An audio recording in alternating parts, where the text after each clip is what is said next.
Hey, welcome to my Let's Play of Fire Emblem Three Houses. Recently the Maddening difficulty came out, so I'm going to try to give that a shot. I tested a little bit for one of the houses, didn't get too far, so just want to see how this goes.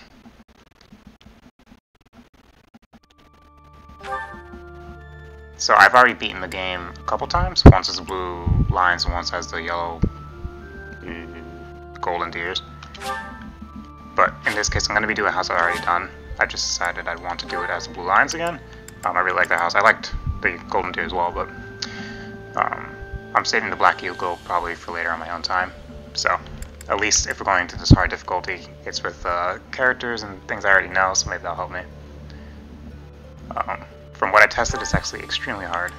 Classic, of course. So, alright, let's get into it.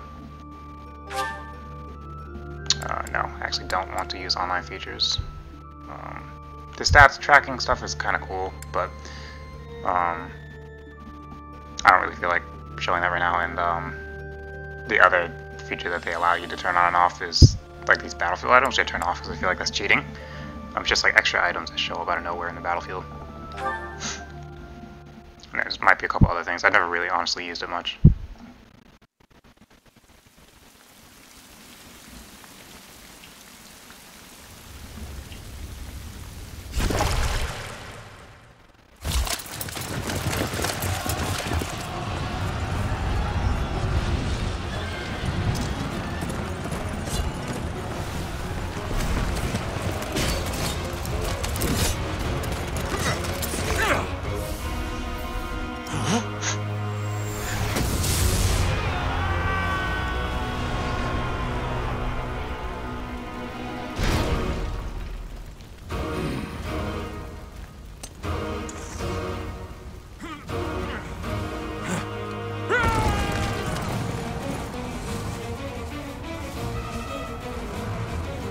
I like how the Pegasus Knights look like they're just kind of floating there, like they're not really contributing to the battle.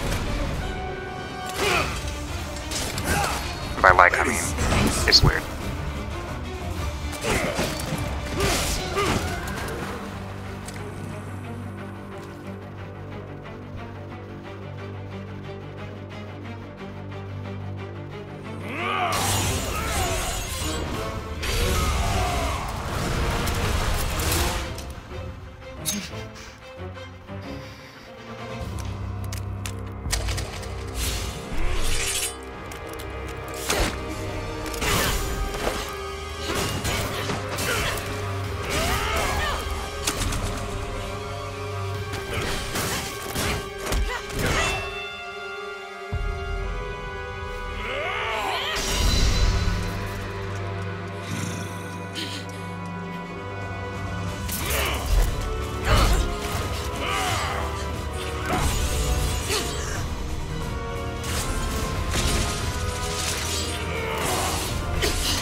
Do you recall the Red Canyon? You'll die! Die! Die! You took everything that I loved!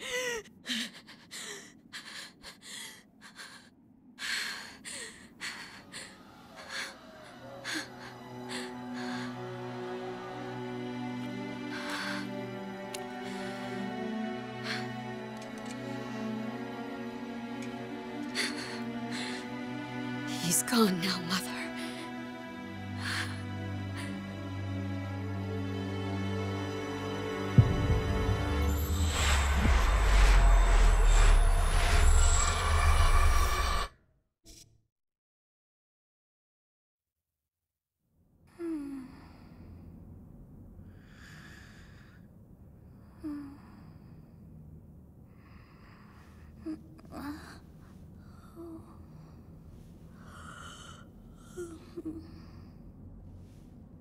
Oh my. What could have brought you here? Right, I'll try not to talk too much during cutscenes. This game doesn't have a ton of them, but there are some. I wonder how you got in here. tons of these kind of It is cutscenes most though. rude to interrupt a moment of repose. Very rude indeed. Now come to me. I wish to have a look at you. Right, gender select, I believe. Yes. I'm gonna pick a male. I've done one both as male, one as a female. I'm just gonna do male again. They also changed his voice. I think there might have been some troubles with the voice actor. Some controversy. I'm really not sure if that's what happened, but they ended up re-recording it, and I believe they used the voice of whoever plays Byleth in the smartphone game. Was that Fire Emblem Heroes, I think? So yeah, I mean, I heard it a little bit. It sounds really similar to me. I think he's a little softer, but other than that, I mean, it's whatever. Byleth isn't the most vocal character in the game anyway, so yeah.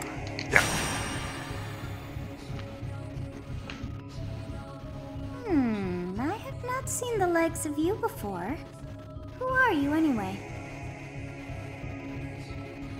I'm immortal. Yeah, so, I mean, there are things that characters will like it when you say and you don't like even say, so it might take away from the authenticity of the answers, but I'm gonna say what I'm pretty sure makes them happy. Sometimes I just won't remember one and I'll get it wrong, but so like I know in this case, actually I don't think it matters in this case, but I know if you pick Ghost and Demon, you just eventually have to pick Mortal anyway. Yeah, she doesn't care. I see. But yeah, going You forward, must I'll have a be picking name of things that I think sorts. they want to Go hear. on. Byleth, good enough. Huh. I shall not ever grow accustomed to the sound of human names. You must possess a day of birth as well. Beneath which moon and on what day were you born to this world? Use my actual birthday.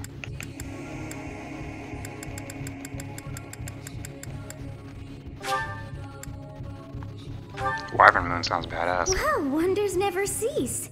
It seems we share our day of birth. How strange. It all feels so familiar. I think it may be time for yet another nap.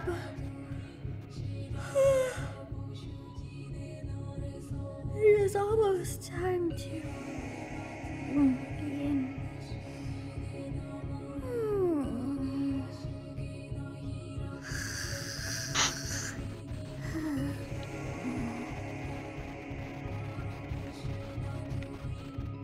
Okay, how's it like, do I have to press something? Alright. There's going to be quite a bit more talking, I believe, before I get to kind of go into my thought process and how I'm going to approach this. Hey, time to wake up. Were you having that Cut out a dream little again? I was dreaming about a war. I was dreaming about a young girl. About a war. Massive armies clashing on a vast field, right? Oh, there hasn't been a battle like that in over 3 centuries. In any case, just put that out of your mind for now. The battlefield is no place for idle thoughts. Risking your life is part of the job for mercenaries like us. Letting your mind wander is a sure way to get yourself killed. Okay, time to get moving. Our next job is in the kingdom. I told you before, it's far from here, so we'll need to leave at dawn. Of course. Yeah, I know if I say, oh, Ray, I think I actually dislikes that. Hmm? Oh, good grief. Everyone is already waiting for us outside. Gerald, sir, sorry to barge in, but your presence is needed. What's happened? Sorry, before this goes, I have to mention now, just to get this out of the way, the backgrounds during these conversations really bother me. It's the same during support conversations, where it's essentially a flat image, but they pasted multiple flat images together to give it the idea that it's like a 3D room, and you can kind of see the seams where things just unnaturally bend. Like, I think the dining hall in the monastery is one of the really obvious ones, because the table just suddenly takes like a 20-degree turn, just sharply. Anyway, I'm just throwing that out there. Probably won't mention it again, but just had to say it. I'm not a fan of the backgrounds. I wish they just used 3D backgrounds. But probably for like loading speeds and things like that, they didn't do that. Please forgive our intrusion. We wouldn't bother you with a situation not dire. What do a bunch of kids like you want at this hour? We're being pursued by a group of bandits. I can only hope that you will be so kind as to lend your support. Bandits? Here? It's true. They attacked us while we were at rest in our camp. We've been separated from our companions and we're outnumbered. They're after our lives, not to mention our gold. I'm impressed you're staying so calm considering the situation. Wait, that uniform. Bandits spotted just outside the village. Damn, there were a lot of them. I guess they followed you all the way here. We can't abandon this village now. Come on, let's move.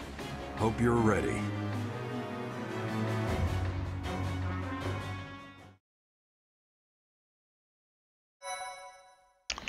I need to find one to save over.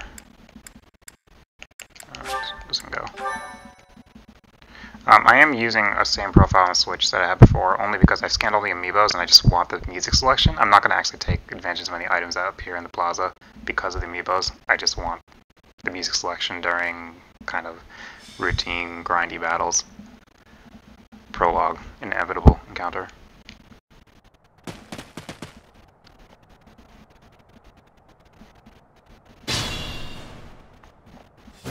Let's take care of those thieves before they overrun the village. Take down the enemies in front first. That should take the wind out of their sails. So yeah, I'm not gonna go to tutorial stuff. I'm kind of assuming anyone who's watching this, if anyone at all is ever gonna watch this, but kind of already knows how the game works, especially since I'm playing this on Maddening difficulty. This isn't like a first playthrough or anything like that, and I'm pretty experienced with Fire Emblem games. Well, there are changes from this game, from previous games. I mean, right off the bat, I might be wrong, but I'm pretty sure there's more enemies. I don't think there were always 3 here. I think there might have been 2. I might not be right. And then if you actually look at them, this guy's level 4, and I believe they're supposed to be level 1 if you actually play this on hard or normal.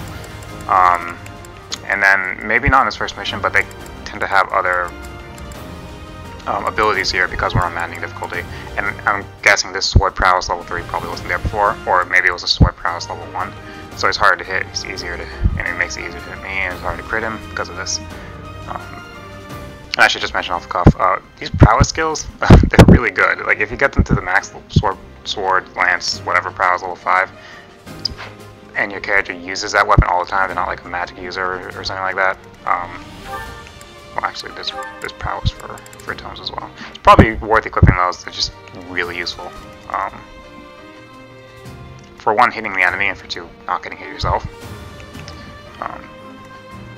So because I already know I'm going to want Dimitri's house, I'm going to try as much. Actually, normally when I play on hard mode, I would only essentially use myself and whichever house person I am going to end up using, so I can get them as much experience as possible, because even though I'm not aligned to any house yet, I already, like, any experience we get here will carry over.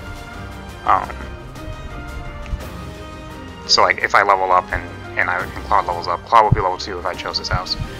Not that I'm gonna. So anyway, since all these guys are stronger, like his total stats are 49, mine are 60. Actually, our stats are still higher than theirs, but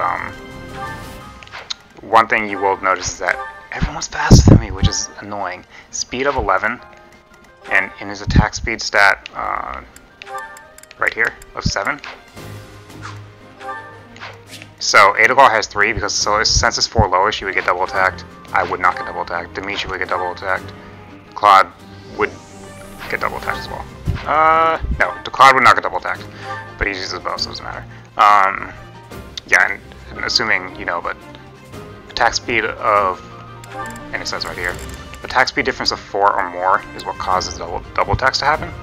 And this is a factor of the weapon's weight minus your speed. Although the weapon's weight is negated by 1 for every 5 strength you have. So in this case, we can do the math out. Like, Claude has 8 speed, weapon weighs 6. So you would expect his attack speed to be 2, but because he has at least 10 strength, it's reducing the weight of the weapon by 2. So really, the weapon is essentially a weight of 4 against his speed of 8. So his attack speed is 4, and it doesn't work out. So if he has strength of 15, then his attack speed would be 5. In case you didn't know how that worked. Anyway, let's get started. This first mission isn't that bad, even on Maddening. I say that, although I might have to retry it if I end up losing one of my characters. Yeah, if any of my units fall in battle, I lose. And this guy's going to eventually come to the rescue.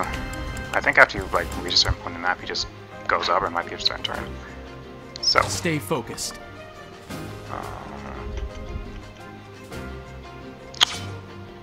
Do I want I'll to cut attack through first? 12. Yeah. Yep, looks good.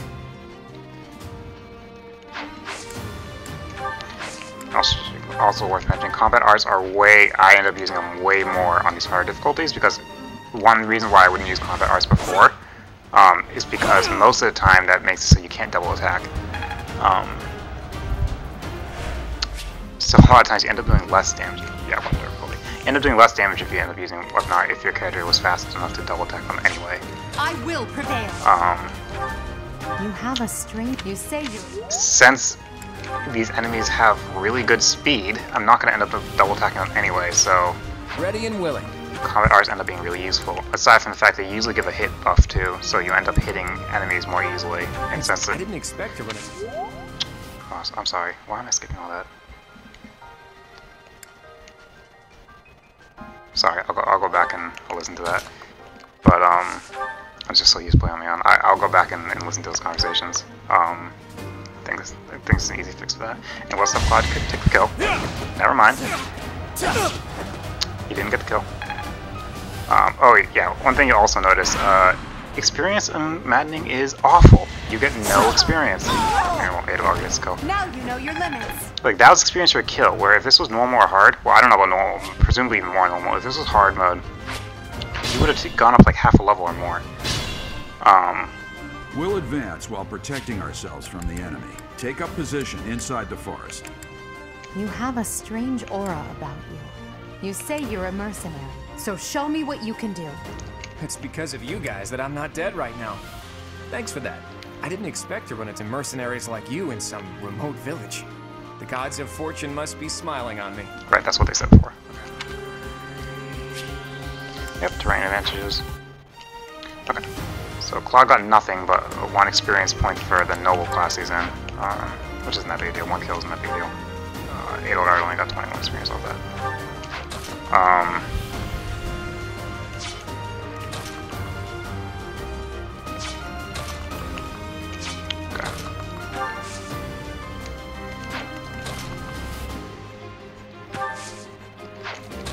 Yeah, you can go here. Use a vulnerary.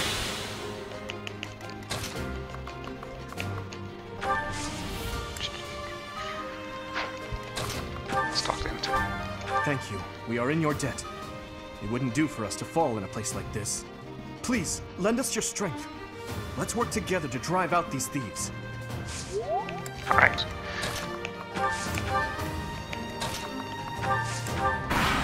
Don't think they're gonna move. Okay. This first mission, like I said, isn't that bad. There's not that many enemies, they're pretty passive. Hopefully this will be okay.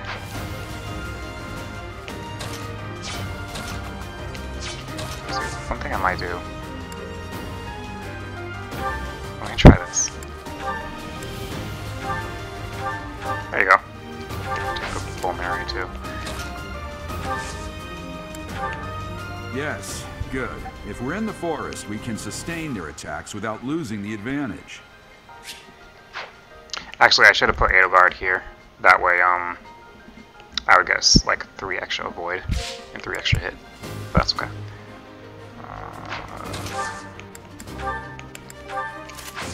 Luckily, iron weapons are the lowest class level weapons, so anyone can use it. I don't want Claude to be good at bows, by the way, but for this first mission, so that he doesn't have to expose himself and get double attacked, I just decided to go ahead and do it like this. This is a fine opportunity. It's the combat arts I taught you.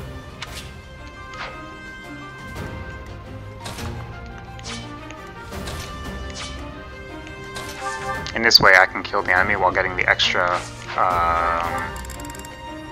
20% experience buff for being next to the professor. Please hit him. Thank you. Over already.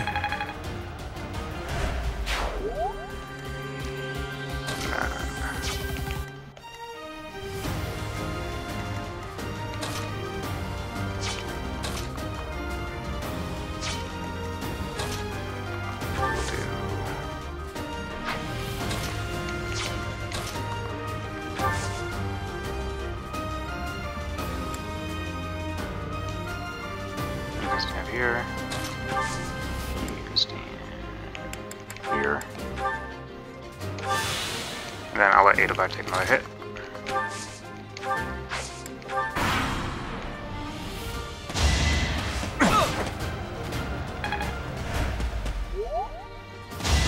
Oh, or not.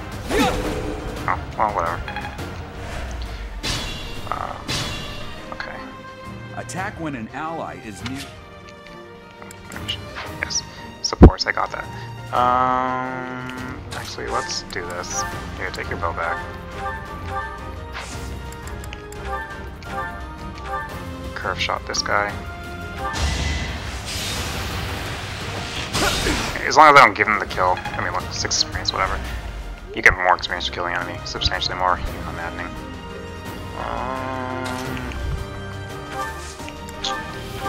Smash? Yeah, that will work. Just don't crit.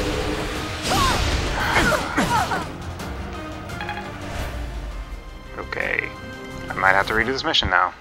Because he... Well, we'll see. Use the combat art. It'll make it more likely to hit. Would have died either way, but it was like a 67% chance to hit. As expected.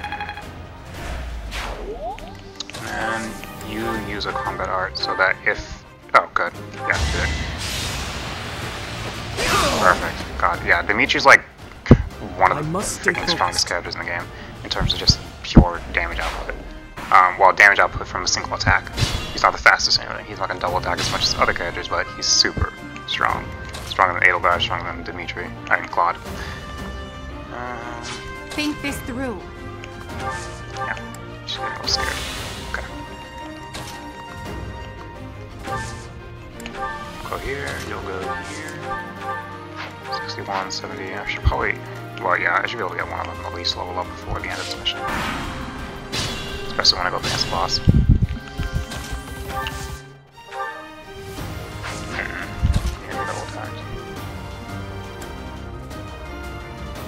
You'll go here, you'll move here. Only one of them will be able to reach here. I will prevail. That'll work. Thank you. Good attack.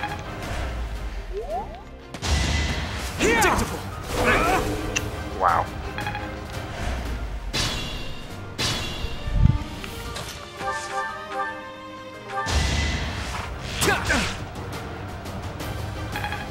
Okay. You can finish him? Yeah.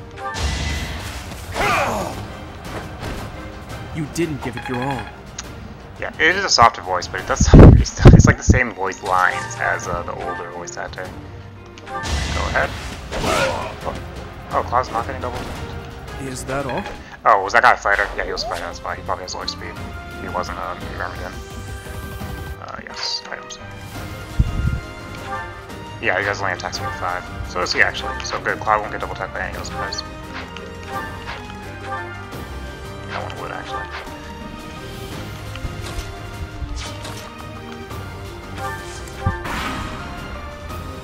Damn! Why are there mercenaries in the village? Guess we'll have to deal with them too.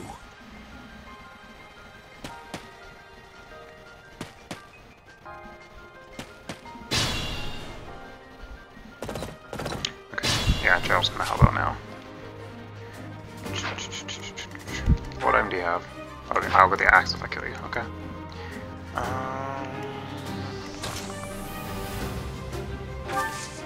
Should work.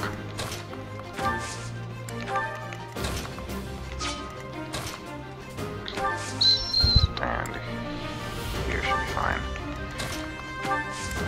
Because you're not going to get attacked more than once.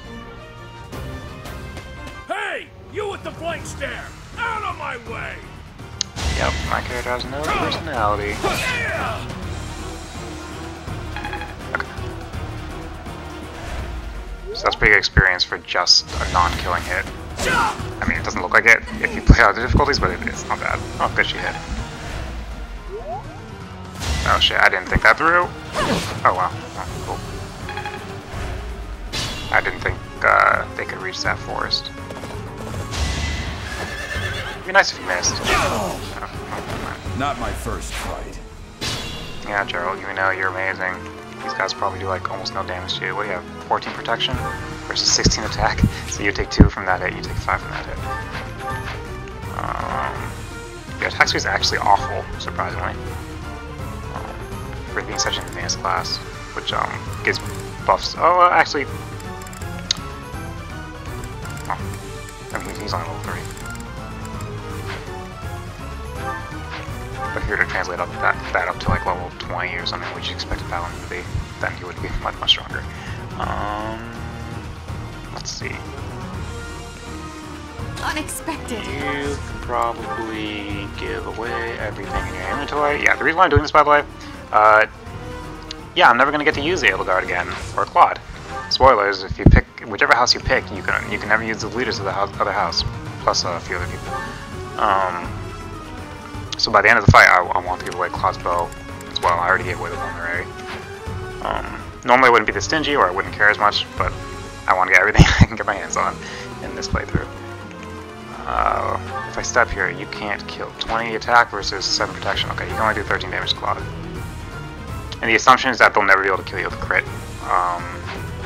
Because even though he has a crit of 8, I have luck 5, so the crit would automatically reduce to 3. Plus, he has lance prowess of 2, so his crit avoid goes up by 9, so another 6. So really, critting this early in the game isn't likely unless you have going up against classes that are actually good at critting. So actually what I might do is... actually... No, I want both of them dead this turn, because... Shit. So, can you do 13 damage? Yeah, easy. Okay, that's fine. I want both of you dead this turn because I don't want Gerald stealing more of my kills, so... Yeah, I'm gonna kill you where you stand! Okay.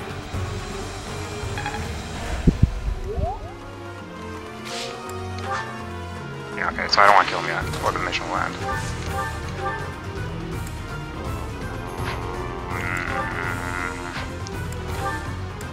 Not a great hit rate. Well, if I miss, then I'll end the mission anyway, and Dimitri will just miss out on that experience. Very cool. I must stay focused. Ah, so close. Sucks. Just because means I have to go into the next mission without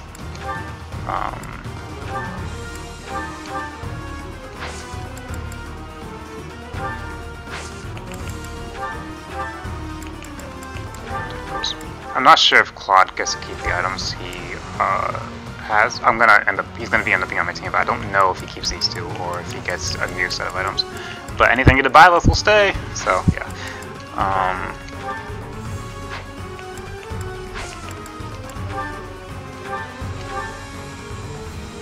Byleth should definitely level up. Yeah, you want these people leveling up for the next mission because the next mission is much harder than this one. It was actually a good level up. Another step forward. Especially considering you starting as the worst class in the game. Commoner is actually a little bit worse than Noble, because Noble has at least a slight modifier to Charm. 5% higher likely to have a Charm increase and level up. Noble, that's what Noble gets. Commoner gets absolutely nothing. Oh good, I already have a convoy. Oh, here. That's a convoy. I'll shut up.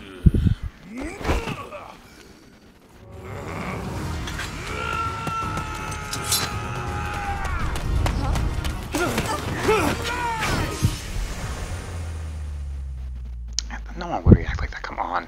You would have attacked him, you wouldn't just push her out of the way. You had so much time to attack him. Plus, she was ready for him. She was probably fine. Honestly, what are you accomplishing with that little stunt? It's like you're trying to get me killed, you fool. Well, it's fine. After all, if you don't know the value of your own life, you're not going to protect it very well, are you?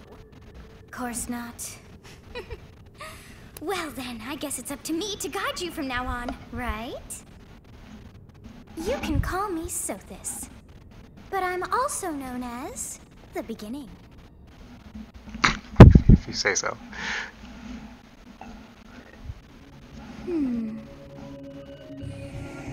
Sothis. Yes, that is it. My name is Sothis. And I am also called the beginning. But who once called me that? Sothis? I was not able to recall my name until just now. And just like that, it came to me. How odd. That look upon your face. Did you think me a child? A mere child who forgot her own name? Phooey! That child just saved your life. I literally said nothing. What does that make you?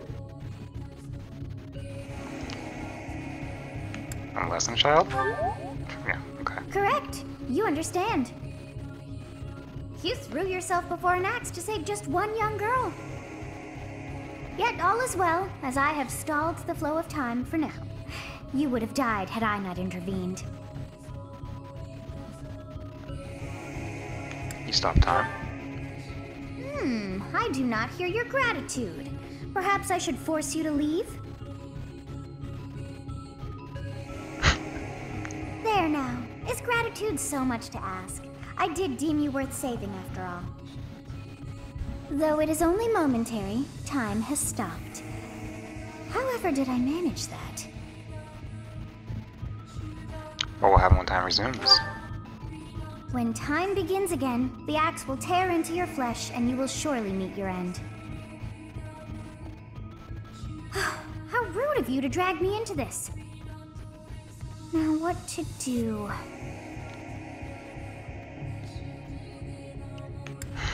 I'll just stay here and wait to die. I've never actually done these options. Turn back the hand of time. Of course! I must turn back the hands of time! Yes, I do believe it can be done. You really are quite troublesome. I cannot wind back time too far, but all is well. You are aware of what's to come, which means you can protect yourself this time. Now go! Yes, you who bears the flames within. Drift through the flow of time to find the answers that you seek.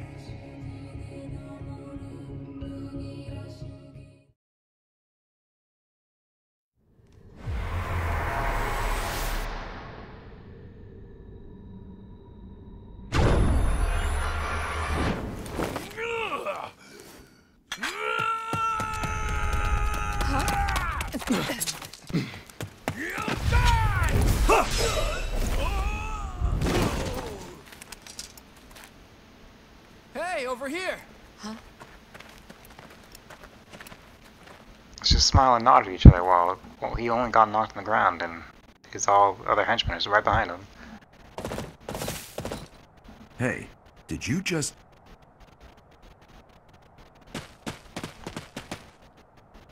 The Knights of Seros are here. We'll cut you down for terrorizing our students. Hey, the thieves are running away. Go after them.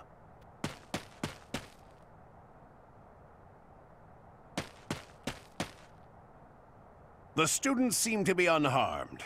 And who's this? Why him? Great, 10 turns, which is like really long for the first mission. Cool. MVP doesn't really matter right now. Prologue, yeah. Good, I managed to get through that without having to retry it. Gerald? That'll probably be the only time. Goodness, it's been ages. Don't you recognize me? It's Alois, your old right-hand man. Well, that's how I always thought of myself anyway. Oh, it must have been 20 years ago that you went missing without a trace. I always knew you were still alive. You haven't changed a bit, Alois. Just as loud as ever. And drop that captain nonsense. I'm not your captain anymore. These days, I'm just a wandering mercenary. One who has work to do. Goodbye, old friend. Right. Goodbye, Captain. Wait, that isn't how this ends. I insist that you return to the monastery with me. Garreg Mach Monastery. Every time, I'm always surprised at how easily he relents. It's like, And oh, how that was about you, inevitable. kid? Okay. Are you the captain's child? Apparently I am. I look absolutely nothing fucking like him, but yeah, sure. Is that so? Well, physical differences aside, your mannerisms do remind me of the captain. I'd love for you to see the monastery too. You will join me, won't you?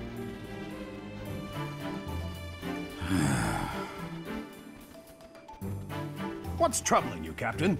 You aren't about to run off again, are you? Even I wouldn't dare run from the Knights of Seiros. The Knights of Seiros. They do seem rather skilled. Ah, it seems your presence is required. Get going.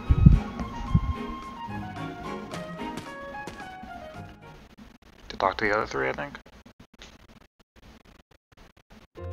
Yes. I appreciate your help back there. Your skill is beyond question. You're clearly an experienced mercenary. And your father, that would be Geralt, the Bladebreaker? Former captain of the Knights of Seiros, oft praised as the strongest knight to ever live. Have I missed anything? Didn't know he was a captain, the Knights of Seiros? You haven't heard of the Knights of Seiros? The most famous order of knights in all of Fodlan. Hey, you are coming with us to the monastery, right? Of course you are. I'd love to bend your ear as we travel. Oh, I should mention that the three of us are students of the Officers' Academy at Garreg Mach Monastery. We were doing some training exercises when those bandits attacked. I definitely got the worst of it. That would be because you ran off. Too true. I was the first to make a strategic retreat. Everything would have worked out if these two hadn't followed me and ruined everything. Because of them, every single one of those bandits chased after us. Utterly ridiculous. Ah, so that's what you were thinking, Claude. And here I thought you were acting as a decoy for the sake of us all. His intentions were as clear as day. You will prove a lacking ruler if you cannot see the truth behind a person's words. You will prove a lacking ruler yourself if you look for deceit behind every word and fail to trust those whom you rely on. Oh, joy. A royal debate between their highnesses. I wonder how being completely predictable affects one's ability to wield power. Personally, as the embodiment of distrust, I'd say your little exchange smacks of naivete. Me, naive. Tell me, are you actually incapable of keeping quiet, or is your lack of self-awareness a condition of some sort? In any case, forgive our digression. I must speak with you if you can spare a moment. The way you held your ground against the bandits' leader was captivating. You never lost control of the situation. It showed me I still have much to learn. Your skill is precisely why I must I have to ask you respect consider Dimitri lending your services to for, the Empire. being the first one about to ask me. I saw he was going to. He recognized my talent, which is why I had to go with his house. I might as well tell you now. I am no mere student. I am also the Adrestian Empire's... Halt, Edelgard. Please allow me to finish my own proposition. The Holy Kingdom of Fargus is in dire need of exceptional individuals like yourself. Please, do consider returning to the kingdom with me. Whoa there, you two sure are hasty. Trying to recruit someone you just met. Tactless, really. I was personally planning to develop a deep and lasting friendship on our journey back to the monastery before begging for favors. Wow. But it seems there's no time for niceties in this world. So, capable stranger, let's get right to it. Where does your allegiance lie? It seems one's place of birth is quite significant to them. Yet they are so impressed by you that you may take your pick. Well, It's a really unrealistic situation here. Who would fucking ask that? Just like off the bat, like you fought one battle with me. Who are you loyal to? Jesus. Why don't you just ask me where I'm from? Because that's essentially the assumption is that if I'm from the Holy Kingdom of Fargus and I'm loyal to them. Anyway, the first time I played, I thought this was a decision of which house to pick. It's not, but might as well pick Fargus so that Dimitri likes me a little bit more. Understood. Fargus is a noble and distinguished kingdom that has always valued chivalry. All right, that's enough with the small talk. It's time to head back to the monastery. Looks like we'll have to pick this up another time. My, they are in such a hurry. You know, each of the three is most unique. Oh, yeah, these fucking descriptions. Edelgard? She's a refined young woman, but I feel as though she's always evaluating me. Okay. He seems quite sincere, but I sense a darkness lurking beneath.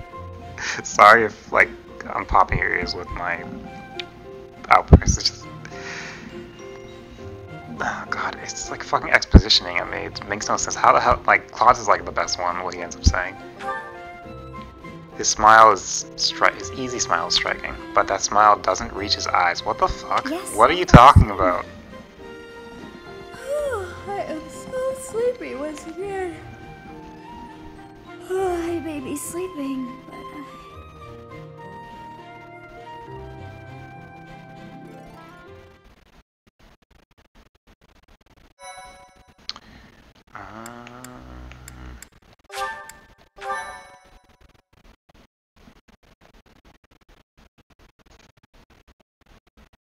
Oh, I love these. Part 1. White clouds. Great tree moon. 3 houses.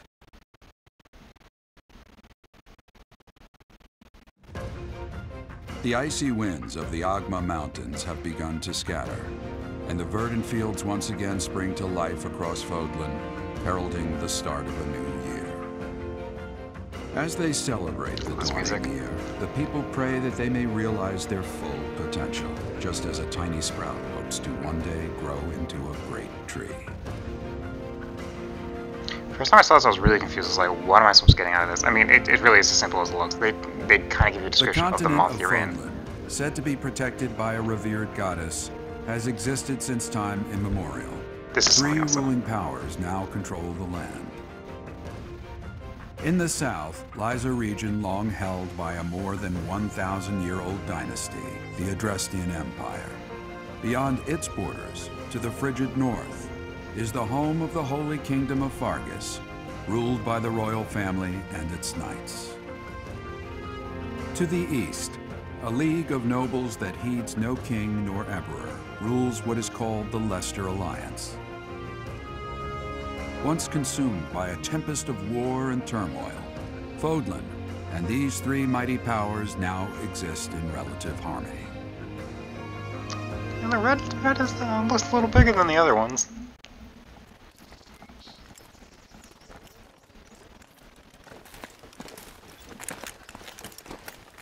This will be your first time at the monastery. I'd be happy to show you around. It really is Fodlan in a nutshell. The good and the bad. Like it or not, we'll be there soon enough. Look at her evaluating me.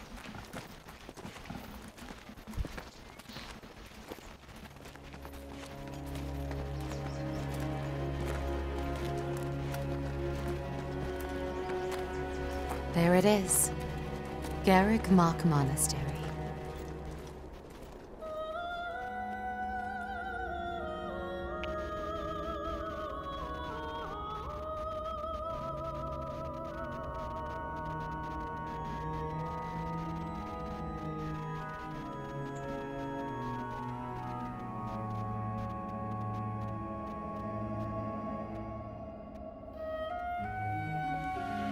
Nice shot.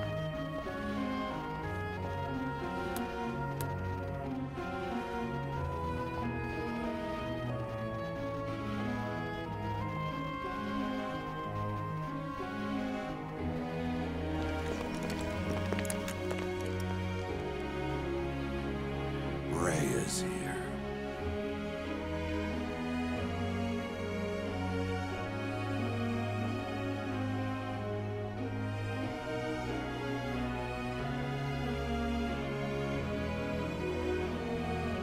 I wonder, did the flow of time bring you here?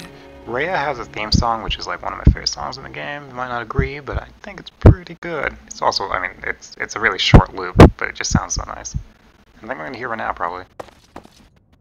It's been years Maybe. since I've last set eyes on this place. To be forced to see her now, Her? You've been here before? I've never spoken of this to you before, but many years ago, I was a knight here. I reported to the Archbishop, Lady Rhea. The Archbishop? As you know, the majority of folks in Fodlan are devout followers of the teachings of Seros. As I know. The leader of that ridiculously large religious organization is the Archbishop, Lady Rhea. Thank you for your patience, Gerald. My name is this Cedric. is what I consider Rhea's theme song. Right. Hello. It has been a long time, Gerald. I wonder, was it the will of the goddess that we have another chance meeting like this? Forgive my silence all these years. Much has happened since we last spoke. So I see. The miracle of fatherhood has blessed you. That is your child, is it not? Yes. Born many years after I left this place. I wish I could introduce you to the mother of my child, but I'm afraid we lost her to illness. I see. My condolences. As for you, I heard of your valiant efforts from Alois. What is your name? My name is... A fine name indeed. From the bottom of my heart, I thank you for saving those students of the Officers' Academy. Gerald, you already know what it is I wish to say, do you not? You want me to rejoin the Knights of Seros, don't you? I won't say no, but... Your apprehension stings. I had expected that Alois would have already asked this of you. I must step away for now, but I expect they will desire a word with you soon.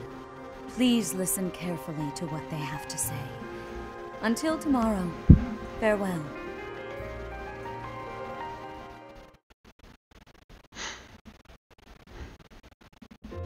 I can't believe it. Forced back into the Knights of Seros. I'm sorry I dragged you into this. Looks like I'll be stuck here for a while. And I'm afraid your services are requested as well. I must work here. As a mercenary, as a servant. They're both Nothing wrong, like so who that. cares? They want you to teach, by the sound of it. You heard those brats earlier talking about the Officers' Academy, right? Well, the Academy just happens to be short a professor. And apparently that damned Alois went and recommended you to Lady Rhea. Why did he do that? He doesn't know anything about me. So, you must be the new professor. My, how stern and handsome you are. No. I'm not the one you're looking for. You can handle things from here. Good luck.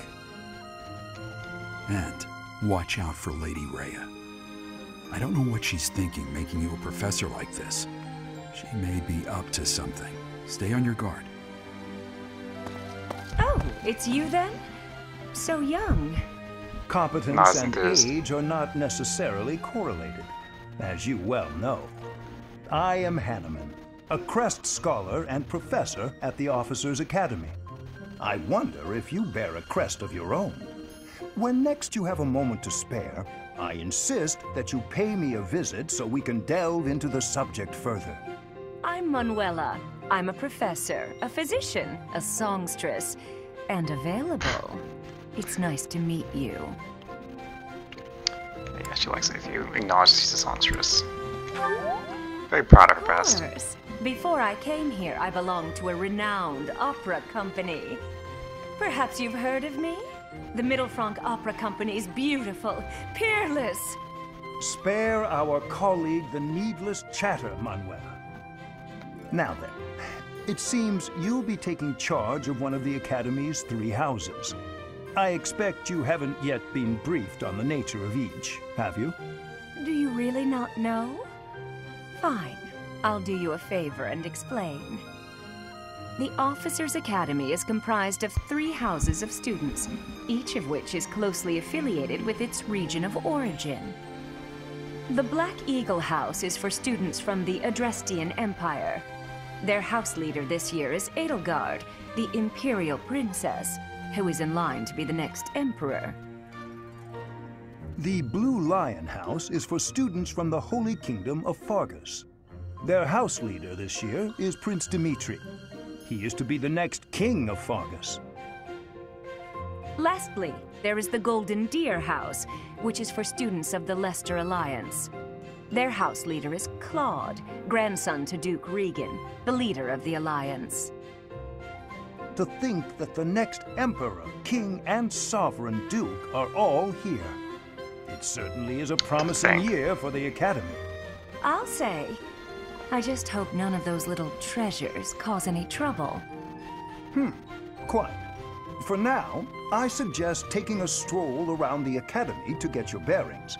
And when you've a moment, please stop by my research laboratory. The old man has a point. Oh, and keep in mind that I've only notified the house leaders that you're our new professor. It's more fun that way.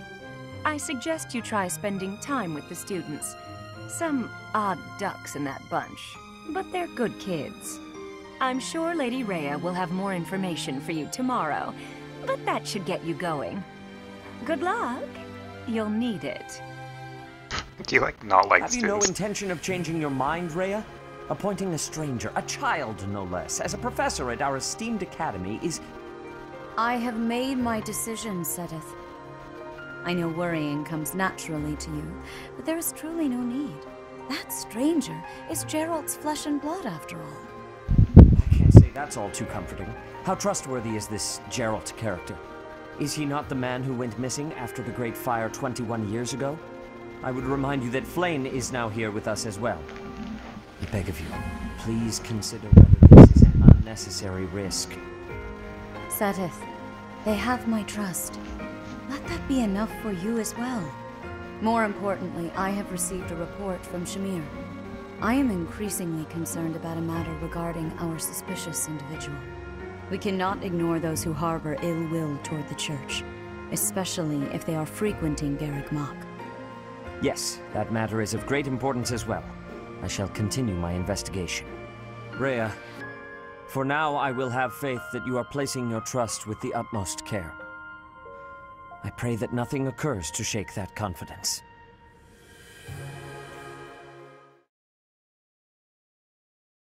I like Sedith. And Rhea, for that matter. Just Rhea's a lot harder to read. Yeah, gonna make my guy go back and forth, do a little jump. When I discovered that I had control over this, it just made my day. Right now there's no loaded screen text, so it's just a black screen.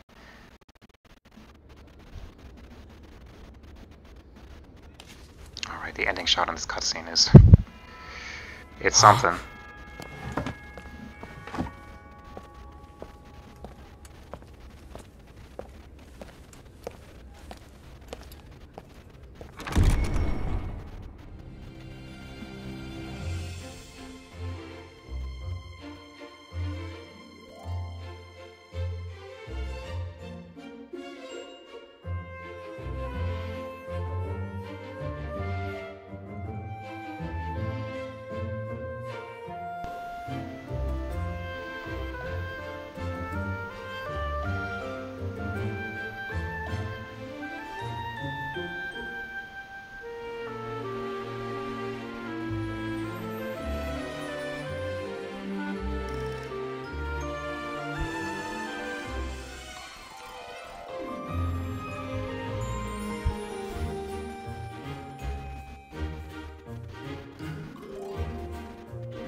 Here it comes. This shot.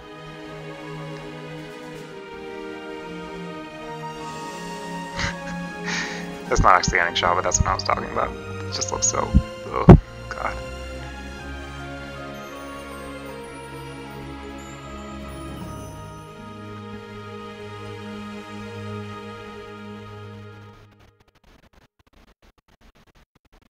Of course. Yeah, exploring. I know how to explore. My first task. I assume you are already aware that you will be teaching here at the Officers' Academy, correct? To start, please speak with the 3 house leaders. You should also take a look around the Academy and acquaint yourself with your new home. That is your first task here at the monastery. Please let me know if you accept it. Once you have finished, come and speak with me. May Yes, I I ask a accept. favor of you? You speak with every student. This might be your only chance to see what they really like before you become a professor. Speak with the 3 house leaders and gather information about the student. Yeah, okay. I'll get an iron sword and a vulnerary. So, and some money. Yes. What I was trying to say way earlier about every house person's in my roster right now, because I haven't picked one yet, so a lot of these will drop off. So I'm gonna level up. Early in the game, if you play, I noticed that, and I assume you gotta keep all this stuff. Oh, good, Dimitri does still have stuff. Well, I guess it's not good, because at this point I would have preferred if you refreshed his stuff. Because it's used up. 18 already, damn. Using Tempest Lance too much. You'll notice, I noticed early in the game my level ups are kind of bad. The reason is because Commoner and Noble classes, arguably the worst class in the game in terms of stat growth.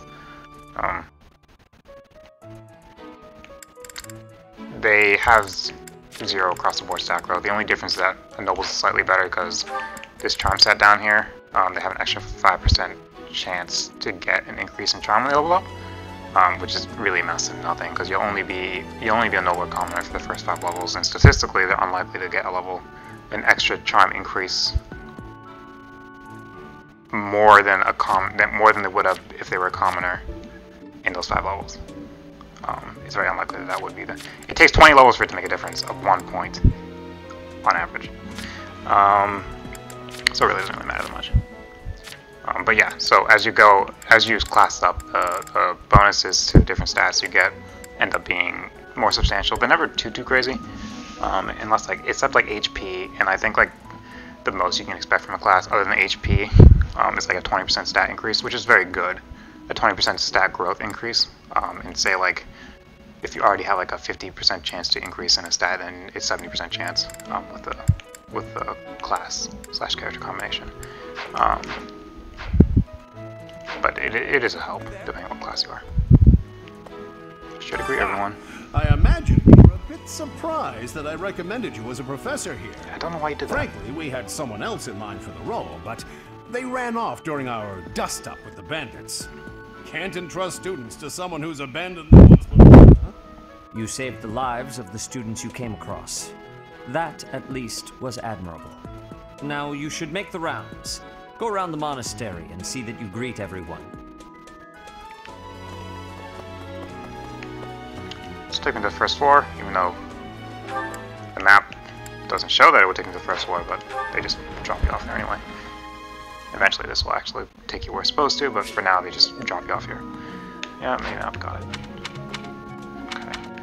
That's so. Edelgard first, I guess. I skipped that, I don't care. It's reception. So, you've accepted a teaching position here.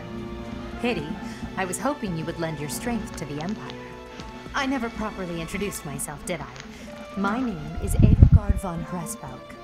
I am the princess and heir apparent of the Adrestian Empire. I wonder if you'll be tasked with leading the Black Eagles. I hope you've had a chance to meet everyone. Would you like to know more about any of the Black Eagles? For the sake of time, I'm actually not going to do that. Normally, I mean, the first time I played, like, you can go through yes and you can go through all of them. And it's nice to hear, but I'm gonna do it for Dimitri only, because that's who I'm gonna end up picking. You must be the new Oh professor. god, my least favorite character. What a pleasure. As for me, my job is to stand here at this glorious It's one entrance gatekeeper. and leisurely watch over the comings and goings of everyone. Make folks smile, you know? And by that, I mean to vigilantly guard this entrance with my very life. No levity whatsoever. As of now, nothing to report. At least his portrait to in-game model is accurate. There's some characters, and it doesn't have that much, but there's some, not main characters, there's some, you know, cookie cutter, nobody characters, like these people. And you talk to them and their portraits actually don't look like their character models. Just kind of weird things sometimes. I skip that. That's just an overview of what the area I'm in looks like. I don't need that. Like I said, I'm kind of assuming that you would already have been familiar with the game if you're watching a Let's Play of a Maddening difficulty. Well, scored a teaching gig here, did you? Talk about a great first impression. I guess that means I'd better introduce myself properly. I'm Claude von Regan. I'm from the ruling house of the Leicester Alliance, but don't worry too much about all that madness. I'm guessing you don't know which class you'll be teaching yet, do you? I bet you'd like ours. We're not as difficult as the other two. Have you met the folks That's in the Golden definitely House true. yet? I played his campaign. Or about anyone? No, I don't. That's, I'm not going to talk to his students. Where are you, Dimitri? Hello. And it's totally worth talking to these people. You get a good sense of personality, even if you don't pick it out. I've been through this too many times, so forgive me if I only focus right now, at least for this first day, Please accept my apologies for on the other Dimitri's day. people.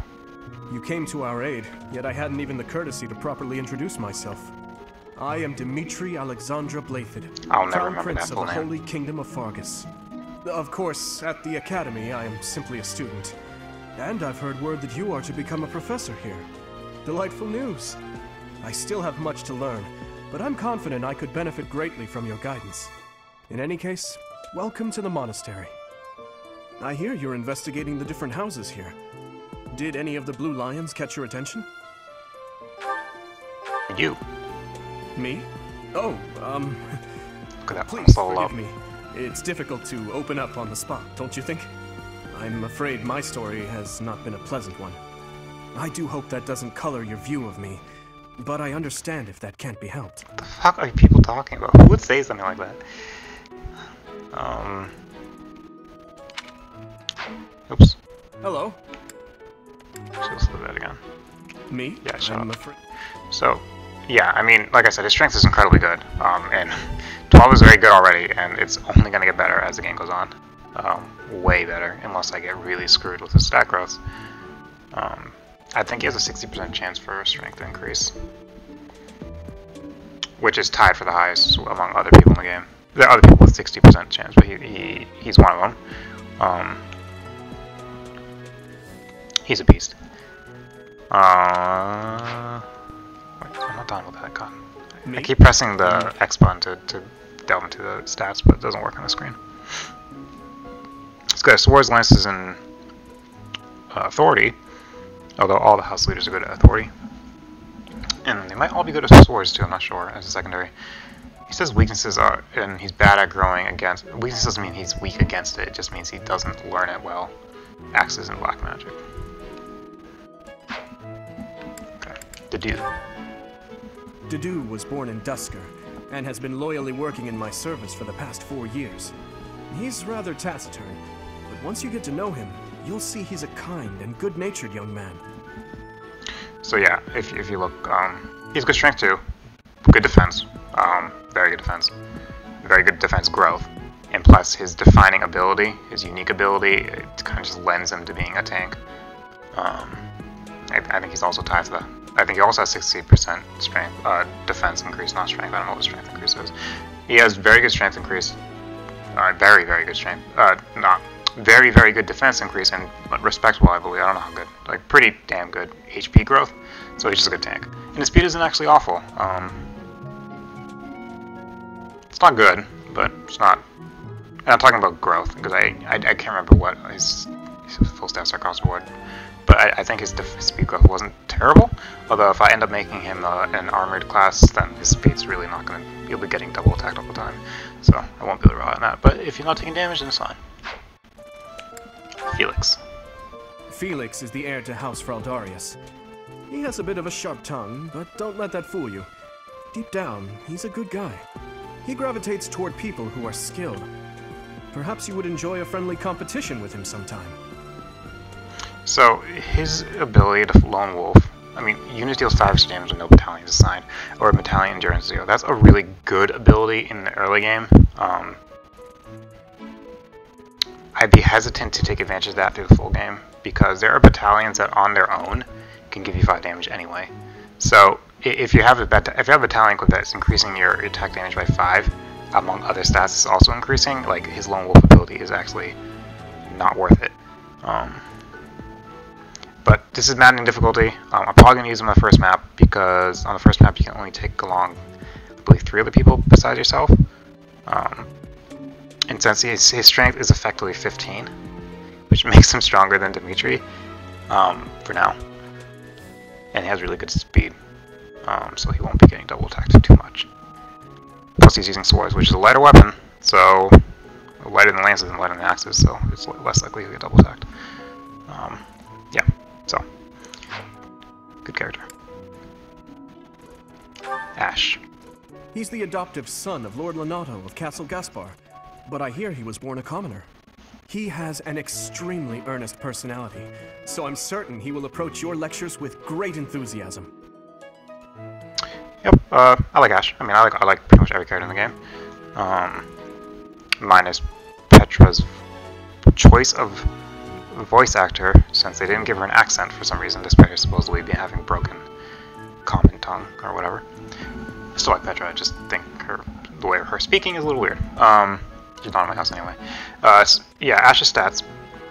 I mean, he has really good speed growth, I believe. And he's kind of geared towards being an archer, and any character that's geared towards being an archer, from what I've seen, has good dexterity and luck growth.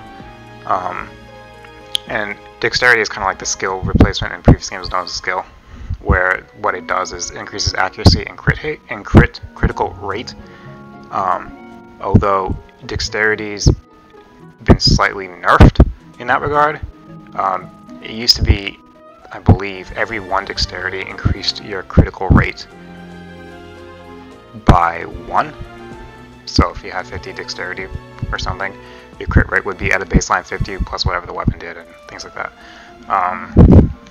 In this game, it's half that, so 4 dexterity means a crit rate of 4, but it's grouped with luck. Luck also contributes half a point. So because he has his combined dexterity and luck is 14, his crit rate would actually be 7.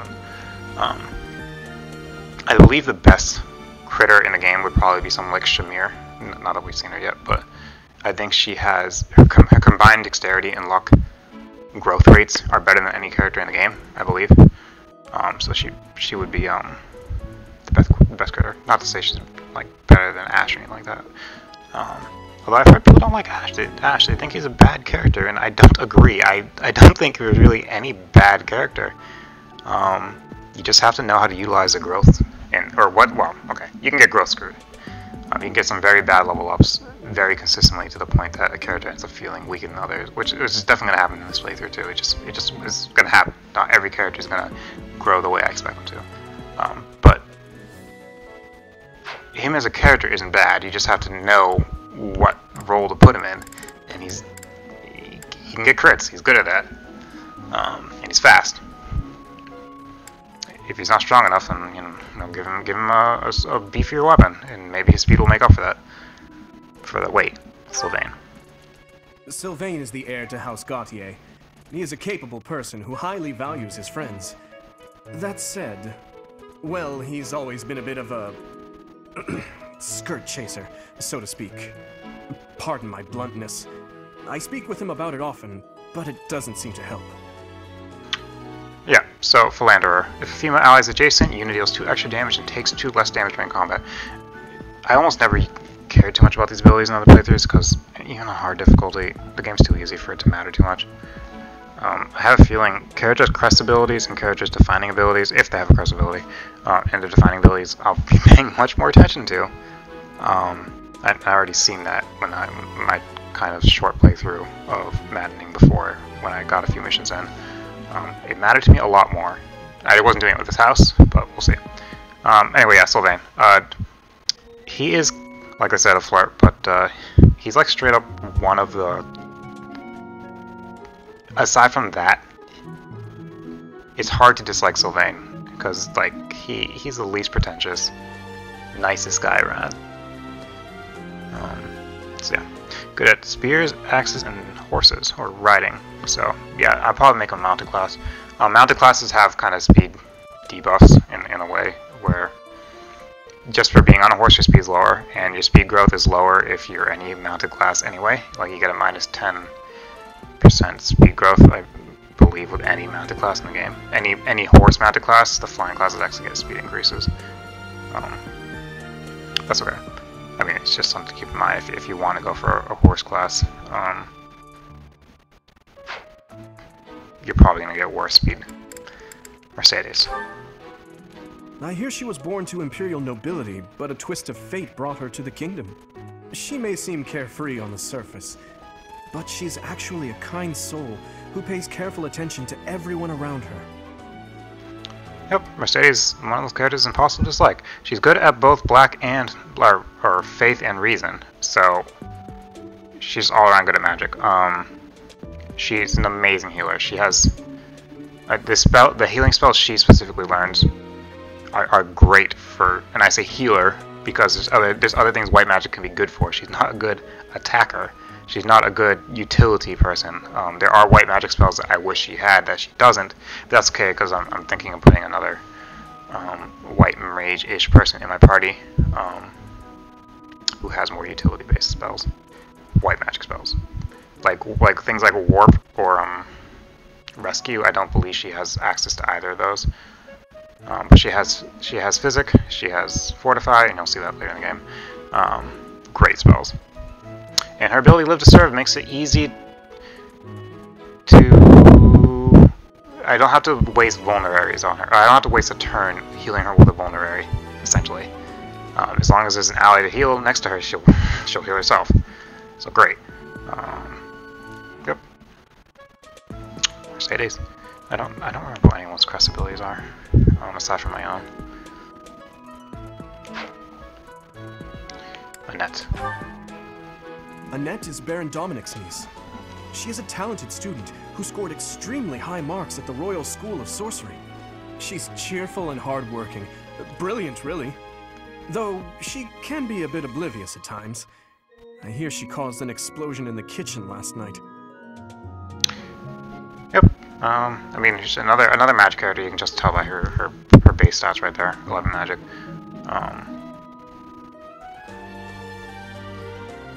But she's more offensive, where Mercedes is more supportive in the terms of healing. She's kind of your magic nuke for this house. And Ingrid, extremely fast character, just like Felix. Count Galatia's daughter. She is also a childhood friend of Felix, Sylvain, and myself. She is diligent, industrious, and principled. In truth, she is more knightly than most knights you will ever meet. Yeah, she's nothing she's bad at growing on, which is interesting. I never noticed that. So she won't have any trouble learning something if you want to flex her role. I think her highest starting weapon is the lance. I don't believe it's the sword. I think the lance starts slightly higher for her. Yeah, I mean, she is what she is. I don't think she has the best strength, but she has pretty somewhat respectable strength and usable magic if you want to go down that route with her, or like make a hybrid class with her. I don't know her full stat cost what. I just remember her speed growth is just as good as Felix's. I believe they both have 60% speed growth. Although Felix, I believe, starts with more speed. I think he started with 9 or something. What was it? Yeah, Felix starts with more speed, so... Felix, he gravitates... Shut up, God. So Felix is slightly better speed, just because he starts with a little bit more of it. Yep. I appreciate your effort. Alright, I talked to them all. My reward. No. We're still exploring. I will mention... I don't plan to recruit members who started in a different house. I kind of want to keep this focus on the Blue Lion, and like that. I'm fine. Like I can recruit people who aren't already aligned to a different house. Like if they're part of the church, I can recruit those people. I'm fine with that. But I don't. I want to keep people in their original houses though. Like so, I'm not going to recruit people like that. So like popular characters like Cynthia or Who's the other one? Like I know Dorothy is very well liked.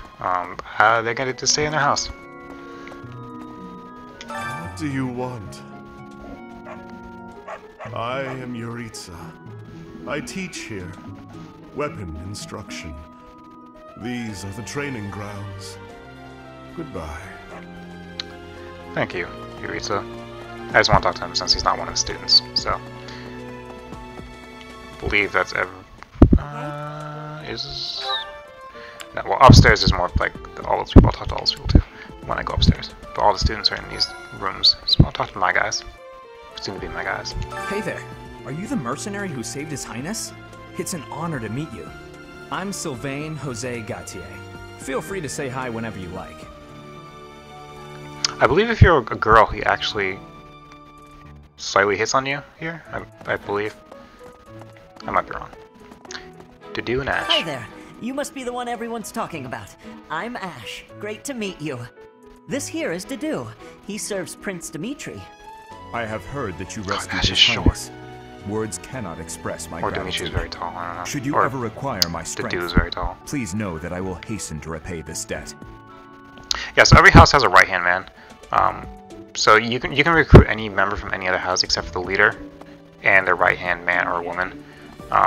In this house, Dedue is a right-hand person for Dimitri, so you wouldn't be able to recruit Dedue if he wasn't already in your house. Same with Dimitri, obviously. Okay. For the other for Edelgard's house is Hubert, the kind of scary-looking guy who you worry might poison you. And for Claude's, surprisingly it's Hilda, which makes no sense to me even after finishing his game. But sure, Hilda. She's doesn't really.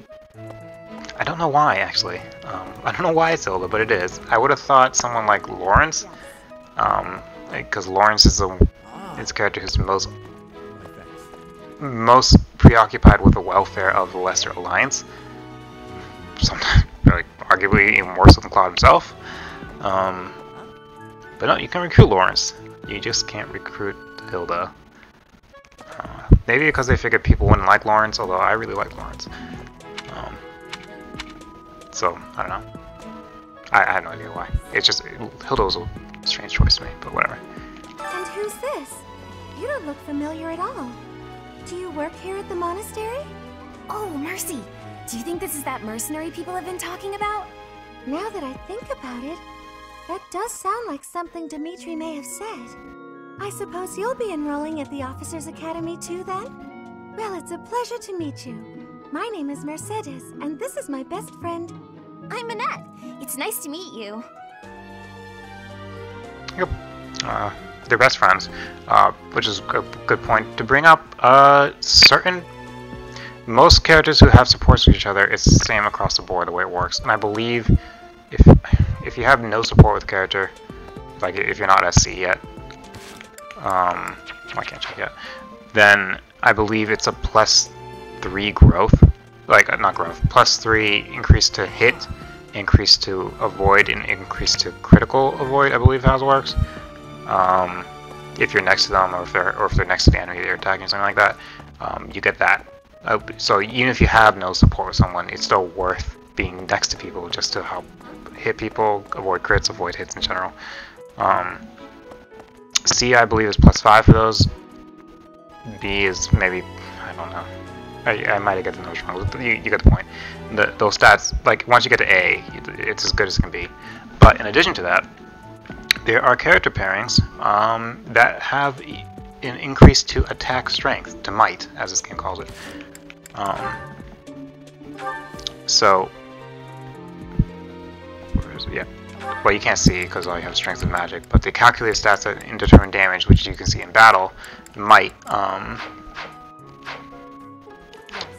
So, like for example, if Mercedes and Annette are supporting each other in battle, and they, let's say, at a C support rating, then they'll get 1 extra damage because they're best friends. And there are other character pairings like that as well. Like I know Felix right here, this guy, and Sylvain are best friends, so they actually get the same support.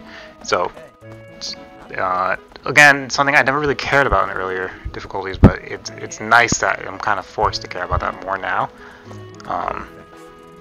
because this difficulty is going to get pretty brutal, or it starts off pretty brutal. I don't know, maybe it gets easier as it goes on. Byleth, your main character, he has that support with all the heads of houses. I know that. I know, like with Dimitri, Edelgard, and Claude, you get that extra might. So the way it works is a C you get +1 might, a B you get +2 might, and a you get +3 attack for being next to something like that. And I know, so like Dimitri has that support with you and his right-hand guy, and all the heads of houses has that support with you and their right-hand person.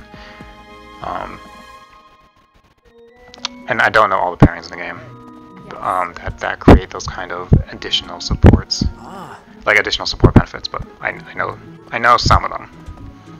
Like, and I don't know if every character gets one either. Like, I don't know who Ingrid's would be if she has one. I have heard all about what you did from Prince Dimitri. As a citizen of Fargus, I thank you. He also said you're quite skilled. And he doesn't just say things like that. I look forward to sparring with you and beating you. Felix, must you always speak of fighting right away? Oh, and, you may call me Ingrid. It is a pleasure to make your acquaintance. Right. Cool. Felix, Ingrid, and Sylvain are old friends. Oh yeah, something interesting about like this group in particular. Like he just said, Felix, Ingrid, and Sylvain are old friends. So these two, and then Sylvain right there. But what he's not saying is Felix, Ingrid, Sylvain, and Dimitri are old friends. All four of them know each other from something. Yeah, it's interesting. You can pass through from this direction, but not the other direction. Which has actually happened to me. That I've actually gotten stuck in geometry between people who wouldn't move out of my way, and I've had to like save and then quit and reload, and it popped me somewhere else. Yeah, so literally half the house members, Dimitri, Claude, Felix, and Ingrid all know each other pretty well, and the rest are kind of outsiders. Not Dedu. I mean, Dedu has very strong ties with Dimitri, but not the rest. Not with the rest of them. Anyway, that's everyone. Let me talk to you. This classroom belongs to the Blue Lion House. Does your Our portrait house match? leader is Prince Dimitri. Hair color's a All little of us off. here hail from the Holy Kingdom of Fargus. Okay, I'm not gonna talk to the rest of the people. Let me go upstairs. Yes. This was the long way around. Yes. What do you think? No, don't click on that, because that'll just take me to the end of the quest. I want to talk to the people up here.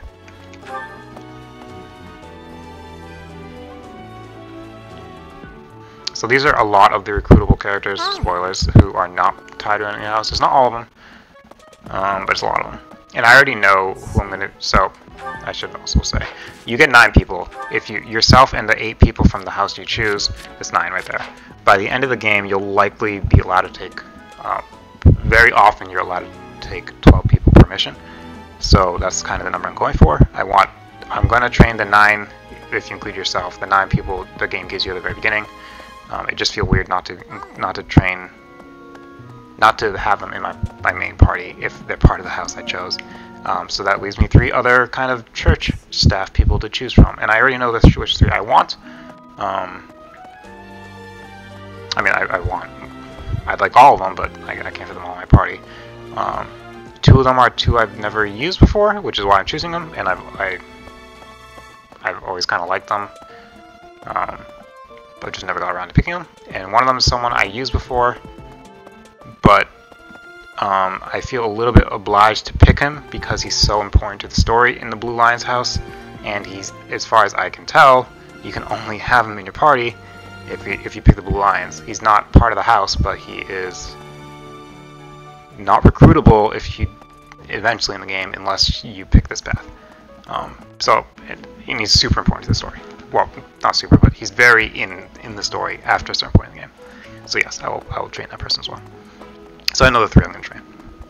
And Cyril right here is not one of them. As much as I'd like to, I've used him before, and I mean, I'm sure I'll use him in future playthroughs on my own, but just not for this one. I'm real busy, so could you please move along now? Thanks. Okay, now, what else did Lady Rhea need doing today? Okay. No one's in here. Gerald. Here I am again, the office of the Captain of the Knights. That said, I'm merely here to assist. Apparently, the current captain is getting on in years. I hear the captain has a hard time keeping up with the responsibilities of the job. That's where I come in. Okay. Gerald's a good guy. Manuela. Oh, yeah, I'll just say now. Two of the people I plan to recruit are Manuela and Hanneman, the two professors. I've never used them before. And I've always liked them, I just never used them. So, I will now. Especially with a... I was saving it for my Black Eagle playthrough, but probably best if I do it in this playthrough anyway. Black Eagle has a lot of magic users. And these two are also magic users, so... Better to add them to a party that doesn't come with half the characters using magic. I believe in the Black Eagles, Edelgard eventually is good for black magic. Yourself are geared towards using white magic, so you would be carried to that too. Dorothea is good for both white and black magic. Lindhart is good for white magic, maybe black magic as well, I'm not sure. And Huber's good at black magic or dark magic. So, like, that's a lot of characters. And this has, I believe it's only Annette and Mercedes.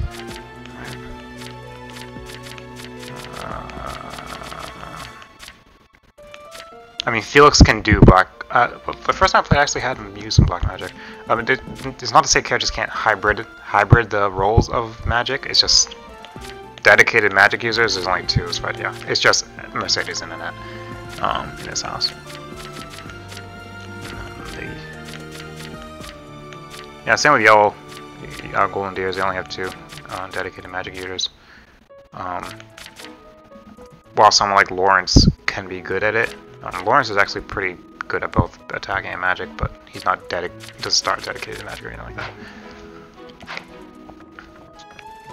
Manuela. Oh, Professor! Dropping by so soon? I expected we'd take some time, exchange a few smiles as we passed in the hall, flirt a bit, you know.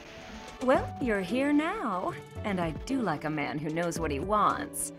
Lock the door. Huh. That welcome didn't faze you at all, did it? What's the matter? Don't you like me? Or are you just so innocent you don't understand me? Well, that's coming off strongly if I've ever seen it. Hanneman. This is my research laboratory. I've worked hard to furnish it with the rare materials and purpose-built equipment required for my work. Well, you got that on the floor. You got some vials. I wouldn't call that research tools or anything like that. You have you have literally no research tools except for this one thing on the floor. Nothing. You have things filled with liquids, but nothing to analyze them with. Oh, sorry. You got this one beaker test tube setup. Violet's investigated the crest analyzer. What could this crest be? Looks like an emblem. Fiery emblem. Is that it? Yes, I can go speak to Rhea and progress. Let's see.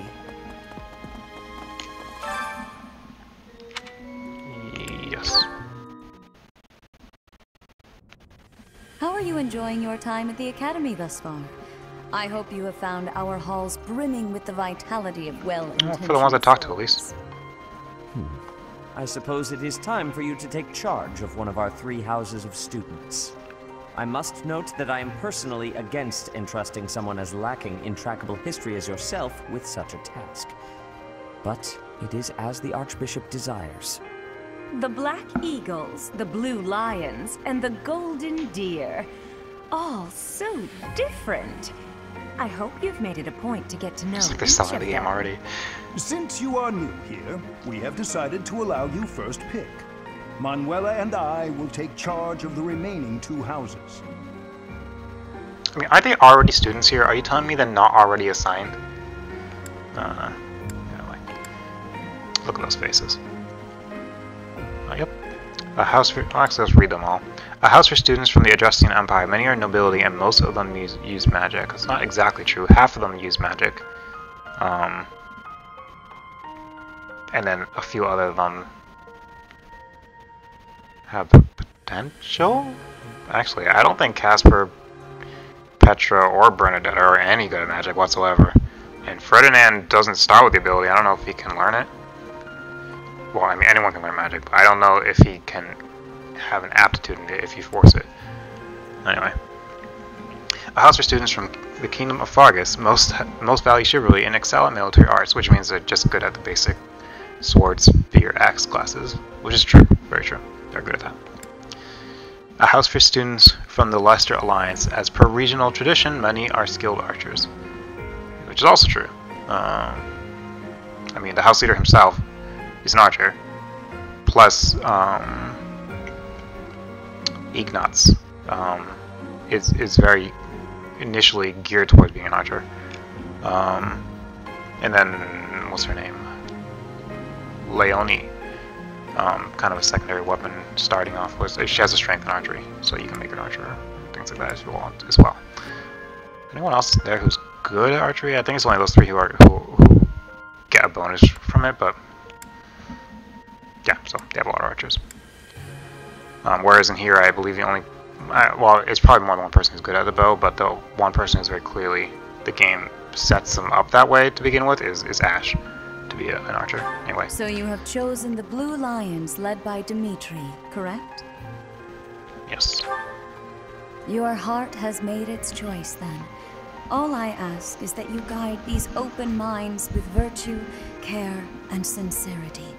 They are all promising youths who bear the weight of Fodlan's future upon their shoulders. I hope you appreciate what an honor it is to lead them. God, you fucking hate me. Oh, I am so sincerely sorry. I did not mean to interrupt. I'm in the middle of something, Flame. Is it urgent? No, it's nothing. More importantly, who is this? This is our newest professor at the Academy. Oh my! A new addition to the Officers Academy! I am so very pleased to meet you, Professor. I am Sedith's little sister, Flame. I am so happy to make your acquaintance. Let us focus on the topic at hand. There is something you should be aware of. In a few days' time, there will be a mock battle between the three houses, intended to gauge the current progress of the students. We will be using this battle as an opportunity to ascertain your own abilities as well. Please do not disappoint the Archbishop. That is all. God, if I was in Palad's position, I'd be so intimidated by Sedith. Like, what the fuck? It's like he wants me to fail. Well, he doesn't want me to fail, but like, Jesus, he will judge me harsh. Does this mean our new professor is... No, I really can't believe it! But I was speaking to you so casually, as though we were companions. Oh, I am so sorry, Professor. You just look the same age as the rest of us, and... Oh, and I'm sorry I just said that too. I really must watch my tongue. I don't mind if you treat me as a friend. You say that, but I just don't know about all of this. I'll admit, it doesn't Okay, you sit see well these with screens me where either. everyone's standing super close to everyone. Oh, we wish to show you due respect. Sure, but if the professor says it's okay, shouldn't that be enough? That is, if your highness can consent to such a thing. After all, we're already speaking this way to our future king, so we may as well relax our speech with our professor too, right? Well, we're not in the kingdom, so it only goes to follow that we should all speak companionably. I concede. If the professor says it's fine, we ought to accept that kindness gratefully. As for me, I'm not sure I can manage. You don't have to force yourself if it's too difficult. You're fine with that too, right, Professor?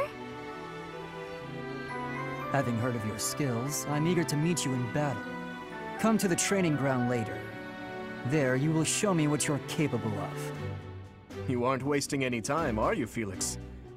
As it were, count me in for any such battle. Felix, you fucking he hates Dimitri. But I would also love to observe you Despite them being total for future friends. reference, if that's okay with you. Ash, I won't have you speak of merely watching. You should join us as well. If you get injured, simply say the word and I'll patch you up straight away. Your Highness, Do take care not to go overboard. You worry too much to do. I'll be fine, I promise. My companions, is there not something inherently wrong with crossing blades as a way to bond with each other? Huh, I never thought of it that way. Well, if that's how you feel, I suppose you'll just stay behind while the rest of us are at the training ground? Ingrid, my dearest friend, you really are too harsh on me. Well then, Professor, what do you think? As you can see, the Blue Lion House is a lively bunch, but you'll find none who work harder. I'm certain we'll cause our fair share of trouble, but I'm very much looking forward to the year ahead.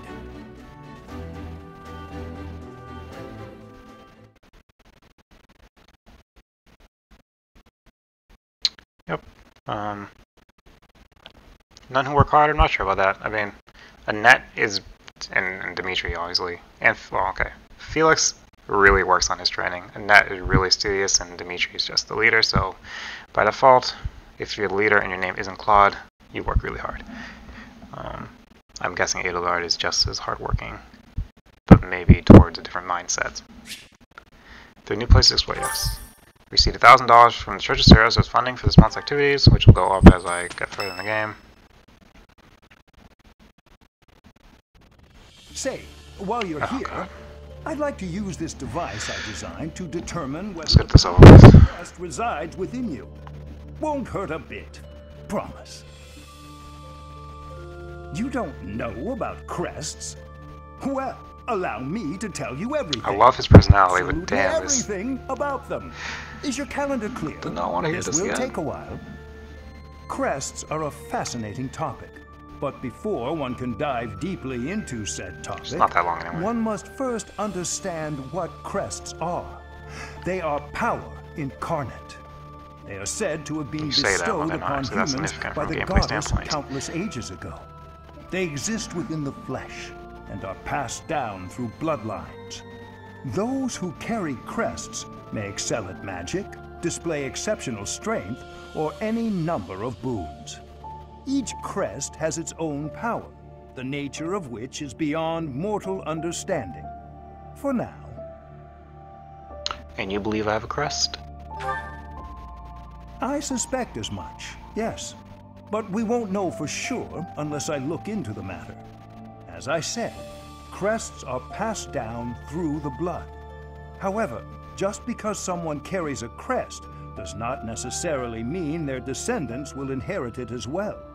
Only a scarce few descendants of a crest's bloodline end up inheriting that crest's power. Perhaps one of your ancestors bore a crest, and you just happen to inherit it. That is how a crest usually presents itself, after all. Do what you can to find out. Yes. You might as well make him happy. I intend to have him in my party eventually. Get to the bottom of it straight away. Now then, please go ahead and hold out your arm over this device here. What is this? A pattern I've never seen before. Is it possible an as yet undiscovered crest has been detected? To think there are still crests out there that even I am unaware of. How thrilling! Pardon my unrestrained jubilation. I have much to consider. You may leave now. I have more research to do in regard to this crest. Yes, so very much more research. But for now, your work here is done. What could this line here be indicating? Perhaps it represents a lack of symmetry. Or perhaps... What in the world? Oh, I see. It may be connected to that, but to a greater degree than usual. I'll just F off then. Yeah, so, I mean, that wasn't as bad as I thought. He makes it sound like it's gonna take way longer.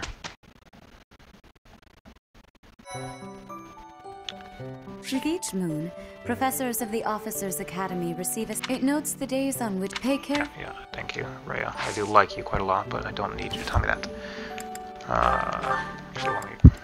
Here. Don't need that. Don't need the axes. Don't need two vulneraries.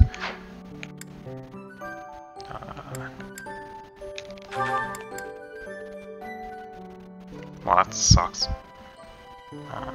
I'll probably, since you're gonna be in the starting battle, Dimitri, I'm gonna need to take a lance from someone. Or I could just, actually, is the shop already open? I might just be able to buy you one. Take a lance from either Sylvain or Ingrid, whichever one depending on who I don't use for the battle. You don't need it, John. I'll let you keep the training bow, but I'm not planning to make you use it very much. She can keep the training axe because she actually has an aptitude in it. Oh yeah, she doesn't have aptitude in healing.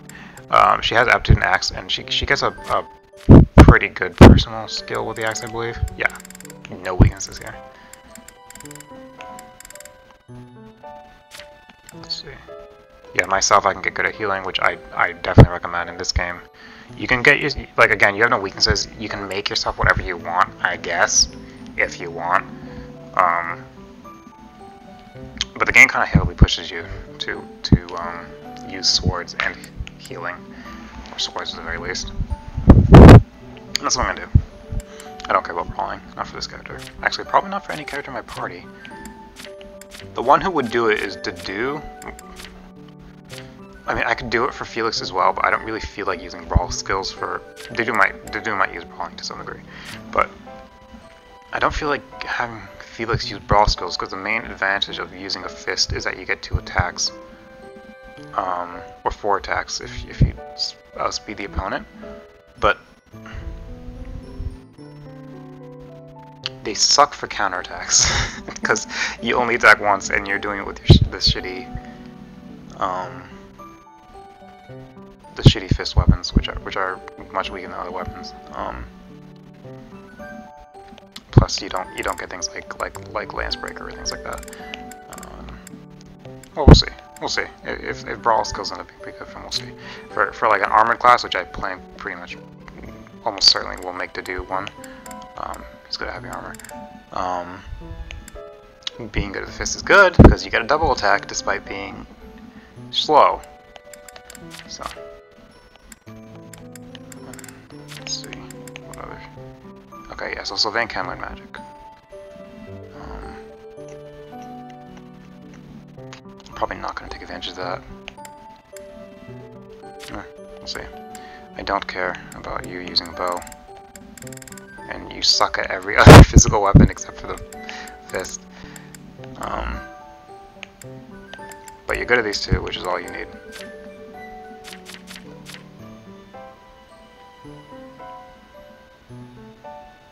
I might make Felix good at magic, black magic, we'll see.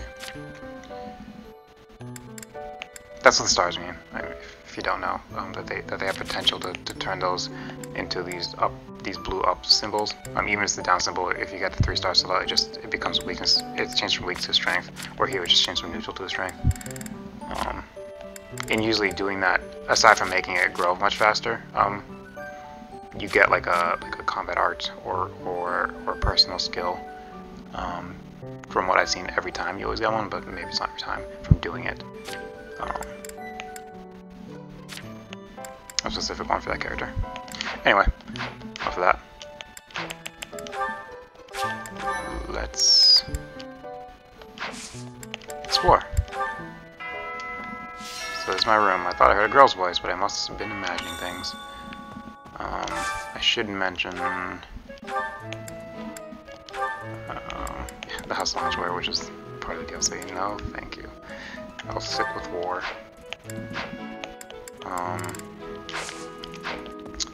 Where is it? The bed, I think. DLC supplies are now available. These would have been taken all in one set. No set space, yeah. So, sacred item list. Like, no, I don't want to take them, but I will read them. These are extremely good. Sega's shoes. Increases movement by 2. That's crazy. Like the boots. I don't know if they call boots in this game, but the item that increases movement permanently by 1 is already like one of the best items in like any Fire Emblem game, because it's just crazy. It does this in this game as well. So to do it by 2 is just ridiculous. Increase HP by 7 is a lot of HP. Increase anything by 3 is a lot. I'm not going to use these because they're cheating. I'm just going to leave them where they are. Same with any items that appear around the amiibo gazebo. I'm not going to take them, because as far as I can tell, all those items are things that only came from the amiibo gazebo anyway, so it's not like I'm missing other things. I'm not going to take, if you don't know what it is, you'll see it eventually. But I do want to use this profile again, because the kind of auxiliary battles aren't like paralogue or story related. You can choose the music, and you know, it'll be cool. I just want some of the songs I unlocked for scanning Fire Emblem characters. Again, forgive me, but I really don't want to talk to everyone. I really only want to focus on my own characters. Unless someone has a quest for me, I'm not going to worry too much about talking to Black Eagles in battle. as I talk to Enjoy the thrill of anticipation while it lasts. Soon you'll wish you had chosen to lead our house instead. And it's not that I don't find them interesting, it's just that it would take too long, and I've already done this a few times. And this is I picked Maddening for a reason, and we need to get to the point where it actually matters that I picked Maddening, and it's not just talking to people. I'll try to talk to these neutral parties, though. These are the students' quarters. To better help you supervise them, you also have a room here. Your room is here at the end. Commoner students also reside on the first floor, while the second is primarily for students of noble birth. As a rule, we try to avoid discrimination based on social status here, but the nobility can be quite insistent when it comes to matters of propriety. Speaking of, it would be best for you to avoid improper conduct. I expect you to set a good example for the students. Damn, Seth. I'm not too keen on the professor of my class. I really hope to focus more on strategy. Maybe I should talk to my professor about transferring to a different class. Wait, which house is that? Is that Golden Deer? It's Professor of Golden Deer. I don't know which one it is. His Highness has said that he trusts you, and I have no cause for doubt. But if you mistreat him in any way, I will take action. It's funny. You know, if you actually talk to him, if you didn't choose his house, and you talk to him, he just says, I need to repay you. Let me cook you a meal sometime. And now because you did choose the house, he's like, he likes you, but you know, just be careful. I have a request. The dish I would like to make, but I need more certain vegetables. Yeah. Go grow plants in the greenhouse tutorial quest. Definitely worth doing. The greenhouse is amazing. I hear there will be a Use it mock whenever you battle can. soon. We must not neglect our training. I But trust that you don't will not carefully use it if you study can. the strengths and weaknesses of each of your students, that you may provide effective guidance. Regardless of the results, this battle will be a great learning experience. Even so, what is the point of competition if the aim isn't to win? As this is your first time at the monastery, please allow me to show you the ropes. No thanks.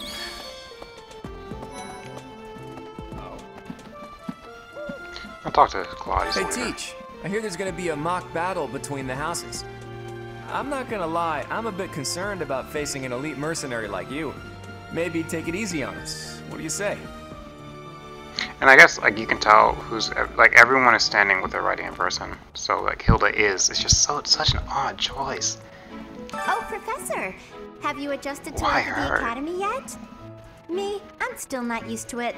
I'm not one for all this studying. She is a and noble and has training. ties to a very important person, but like she herself is not. That's so. It's not like she dislikes the alliance or anything. But her? Yeah, don't worry, got it. Alright, I'm not gonna talk to Bernadetta. Well, let me talk to her just so she'll run into her room. I was just heading back to my room. Bye! Okay, see ya. Alright, yeah, I'm not gonna talk to you again. Professor? Hey, Professor. If you got spare time, wanna join me for a trip into town? We could try to pick up beautiful girls. Or not. I'm kidding. Don't look at me like that. Yeah, I'm pretty sure if you were a girl, he probably would have just tried to ask her on a date. I've got a small favor to ask. If I eat in a filthy dining hall, if I had to eat in a filthy dining, I prefer to like a girl name beforehand. Talk to the dining staff too. Try sharing a meal. Okay. So I'll do that. I'm not reading too much into these side quests because they're just tutorial quests. It's the greenhouse. Cyril should be. Wait, who's this? Lindar. Cyril should be right here. Let's see, Talk to him. I'm a little busy. Can we talk? just a little? I really can't right now. I got a lot of things to do. Work and stuff like that. Why don't you look at the flowers in the greenhouse instead? They're pretty. Oh, it seems like at least likes the fact that someone wants to talk to him anyway. Alright, Ash. Oh, did you come to look at the plants too? The greenhouse here is really incredible. There are so many rare flowers I'd never seen back home, and herbs I never even knew existed. You seem well informed on the subject. My adoptive father is the real expert. Yes, we all know how great Lord Leonardo is. Herbs, including how to tell them apart and how to make medicines. You should try looking around the greenhouse sometime if the mood strikes you. Maybe something will catch your eye. Alright, let's do this quest. Like to do some gardening? Yes.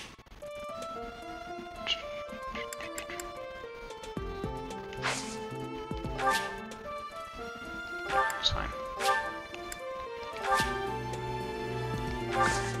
Cultivate it by infusing it with magic. Love the last one, Pegasus Blessings. My thanks. Okay, yeah, thanks for the seeds, the renown, which I can't use this early in the game, but will be useful to have that eventually.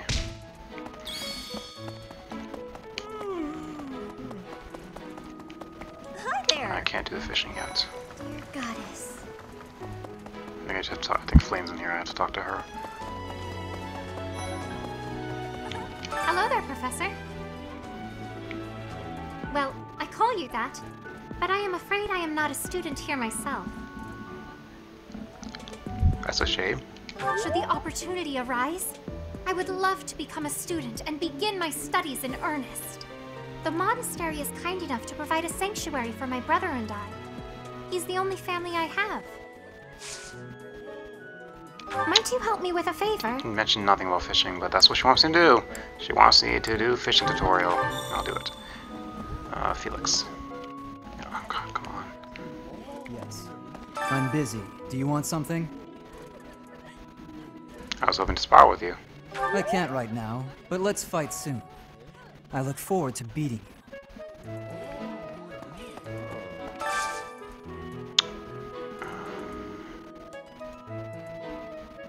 Yeah, I mean, I'll need to do it for the quest anyway, so yeah, that's fine. Do I want you to? Sure, whatever. They actually have unique dialogue for dining with each other, since I'm pretty sure any class there probably has a might increase from supports gets unique dialogue. Other than yourself, because you never talk. Today's dish was so good. Oh, but not as good as your homemade sweets, Mercy. You're too kind. Maybe I'll bake some for you next time, Professor.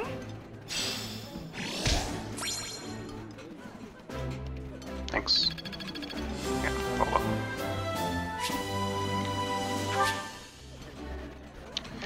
Sometimes it's worth keeping that in mind before you do other activities. Like, if you level up, you might be able to plant 2 plants. So, like, you might want to level up before you do stuff like that. But it doesn't matter in this case. I'm pretty sure I can only plan to deduce seed, regardless of leveling up first or not. Professor, someone who's more proactive than I am. Nice going, Professor. Oh, I can only invite a girl. That's why, like, so many of my party members were not there.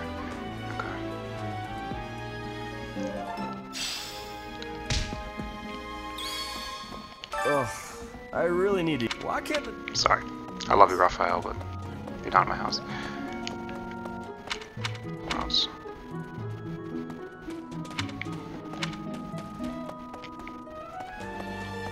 Who is this? Petra. Here. Just get rid of some of these bubbles on my map. I should at least talk to them as I walk by and just get the conversation. Yeah, so I'm not going to pick up any of these. Because it's the Amiibo Gazebo. My least... No, you're not... Wait, are you? Yes, you are my least favorite character. Greetings, Professor. Yep. Nothing to report. By the by, have you ever regretted a decision and wished you could go back and undo it? It's too bad there's no lesson for how to turn back the old clock, huh? But I suppose a bad decision isn't worth all that fuss anyhow. It's not one thing to say. Almost like you know what game you're in. And what are the unique mechanics of the game.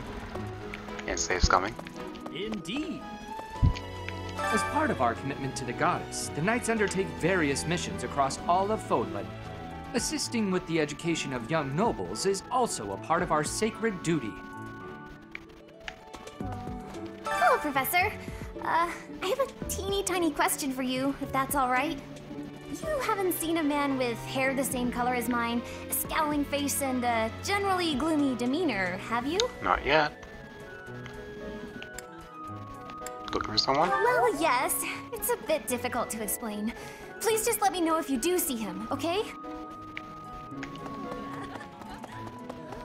Yes, I hear a member of House Fresfeld, the ruling family of the Empire, has entered the Officers' Academy for the first portrait does time not in match, I'm ages. sorry, it's just different. It is said that the Adrestian Empire's very founding was aided by none other than Saint Seros. That is why the crest of Seros is on the Imperial flag. In recent years, a rift has developed between the Empire and the Church. Let us hope this will be a good opportunity for both parties to reforge their close relationship of years past. Okay, I have to ask, if Edelgard's house is disliking the church, if there's a rift growing, why are they sending their freaking like heir apparent to the school of a very powerful entity, from what I understand? There are two types of crests. Major crests manifest their power most effectively, while minor crests are slightly weaker. It is said that the closer a person's blood relation is to various saints and heroes, the higher their chance of bearing a major crest. Of course, there are also examples of major crests manifesting in children whose parents bear no crest whatsoever. The exact nature of how and why crests are inherited is still a mystery. I should actually look at those. Let's see. You have a crest, it's not going to tell you what it does. I know what it does, but it doesn't tell you. Byleths. Not Byleths. I am Byleth. Dimitri. I was looking at his last name. Occasionally doubles attack and weapon uses for combat arts. Okay, so, I mean, it means he's going to wear down his weapon extremely fast, because you just from Tempest Lanes, you get a -10. But,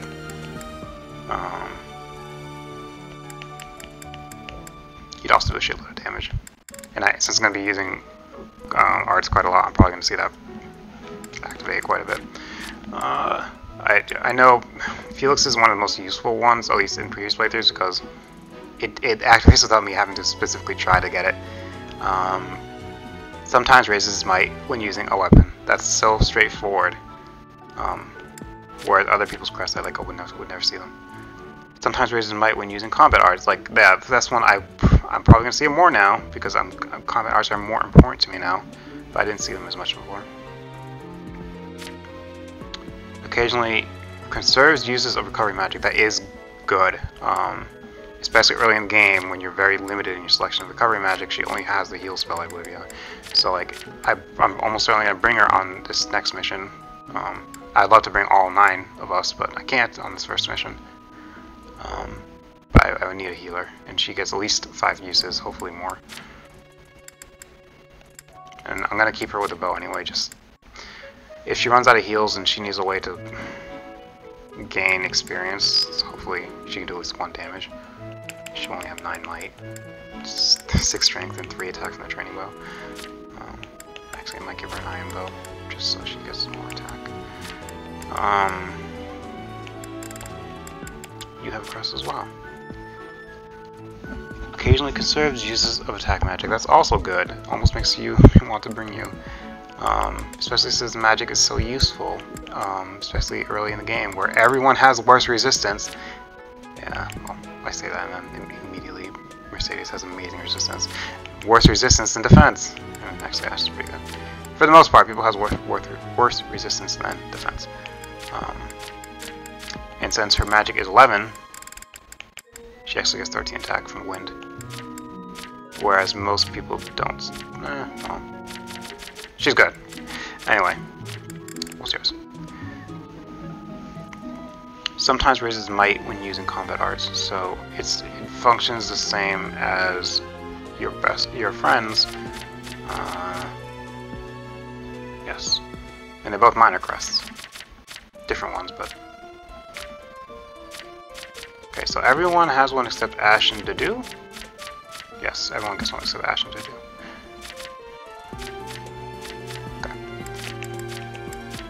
interesting because, you know, you're a commoner. At least it says you're a commoner.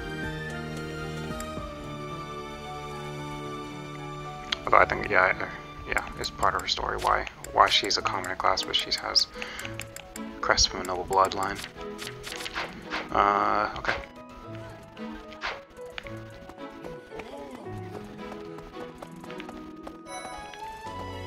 Hi, Cynthia. Hi. Yeah.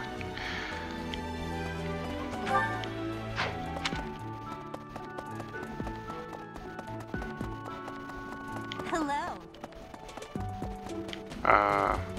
Who's this? Yuritsa? Casper like disses you right here. Wow, Yuritsa sure seems strong. I kind of thought he was going to be the new professor assigned to our class. Asshole. After that teacher ran away during our outdoor training, I figured Yuritsa was a natural replacement. I was surprised when you were suddenly appointed professor instead. I don't think I could hold my own against Yuritsa in battle. Well, I could probably take you, though. Not a chance. You really think so? With enough training, I'm sure I'll beat you someday. He likes confidence. What? I care nothing of friendship. If you have no business here, leave. Okay. Hi. If you continue... Listen to this.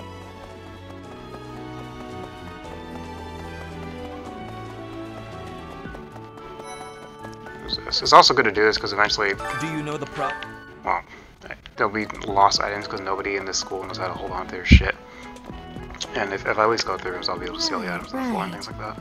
Although I'm guessing if there's a lost item in a room here, it belongs to someone who goes to this house, but whatever. Before I came to the Officers Academy, I attended a school of magic in the Kingdom Capital. That's where I met Annie. That's what I call Annette. Oh, I guess Lawrence was at the School of Magic too. But Annie was always just so nice to me, even though I was older. She's my best friend in the world. Lawrence was there too? Does that mean you can support with him? You can support with Lawrence. Okay. I'm not going to be recruiting him, but... The Blue Lion House derived its name from the honorary title of the first king of Fargus.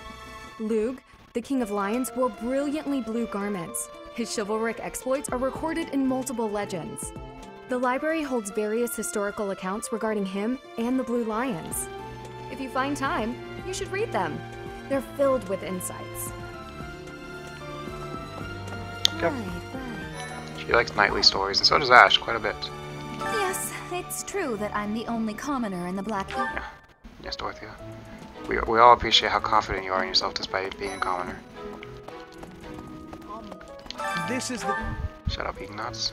Shut up, Lawrence. Not to say I don't like these characters, but I'm kind of being a little OC about having these dialogue boxes show up on my map. I can't be sure if I skip someone like from the church that I want to talk to unless I clear all these. Professor. So yeah, that's what I'll be doing. Oh my god. Oh my god. Oh my god. I'll be quickly clear. I'll go up and talk to everyone, and I'll just skip through the ones that I'm not interested in, which is going to be a very large amount of them.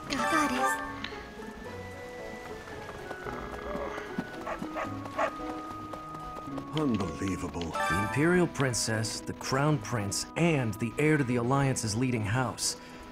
This is one exceptional year, that's for sure. If you're a teacher here, you better watch your step.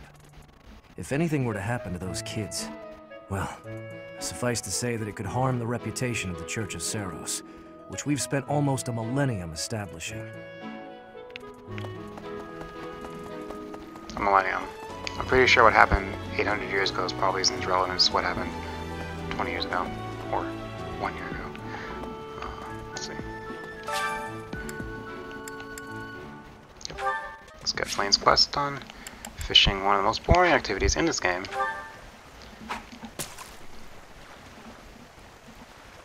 No, I'll wait. Too small. I'll wait. Still pretty small. I'm not gonna wait again though. Okay. Chance of it going away if I go past that, there's a chance that I could just run. Maybe Flame's first one has to be some small one.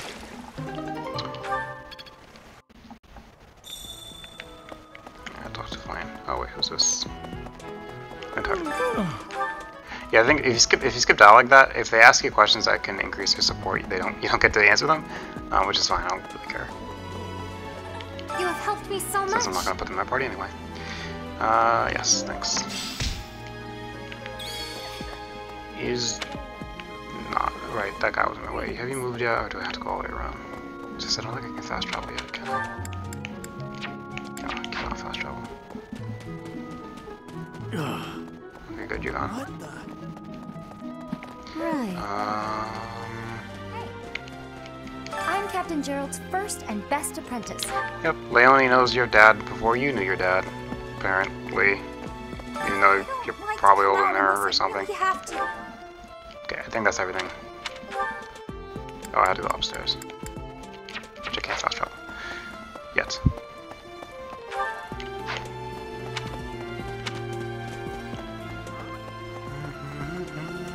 Professor.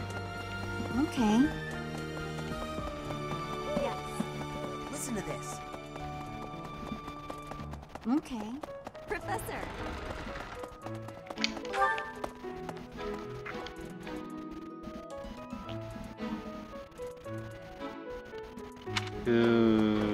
Rhea, yes. Speak to Rhea. Of course. Do bear in mind that even as you are appraising your students, they are appraising you as well. I hope that you will do your best to form lasting bonds with your flock. I'll do my best. And I look forward to witnessing your prowess in the mock battle.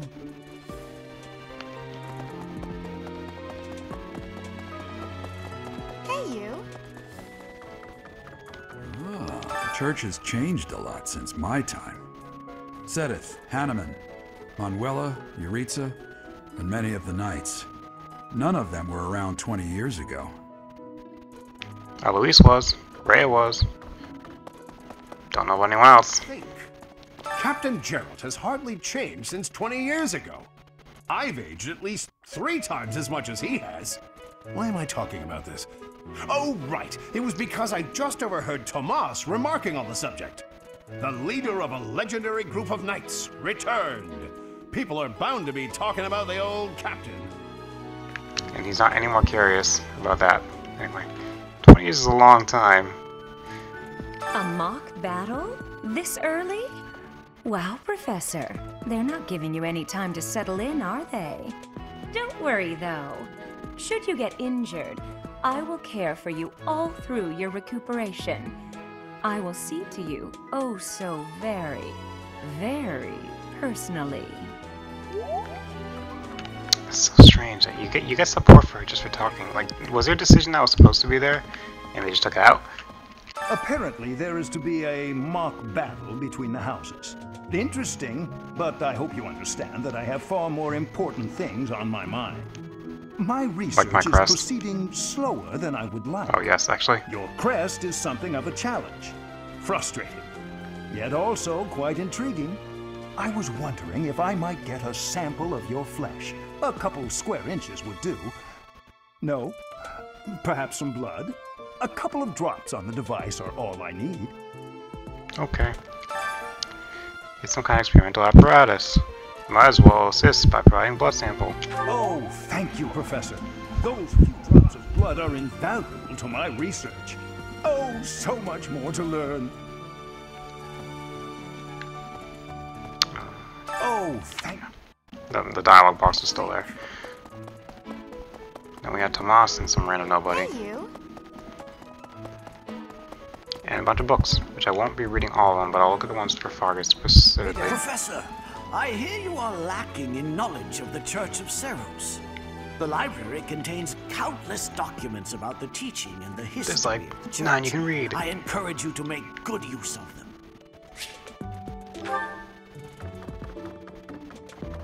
Say now, Tomas has served as the monastery's librarian for decades. Actually, he was away from Garrigmark for a spell, but he returned to his post last year. There is no one as familiar with the monastery's archives as he is. Where's the Fargus stuff?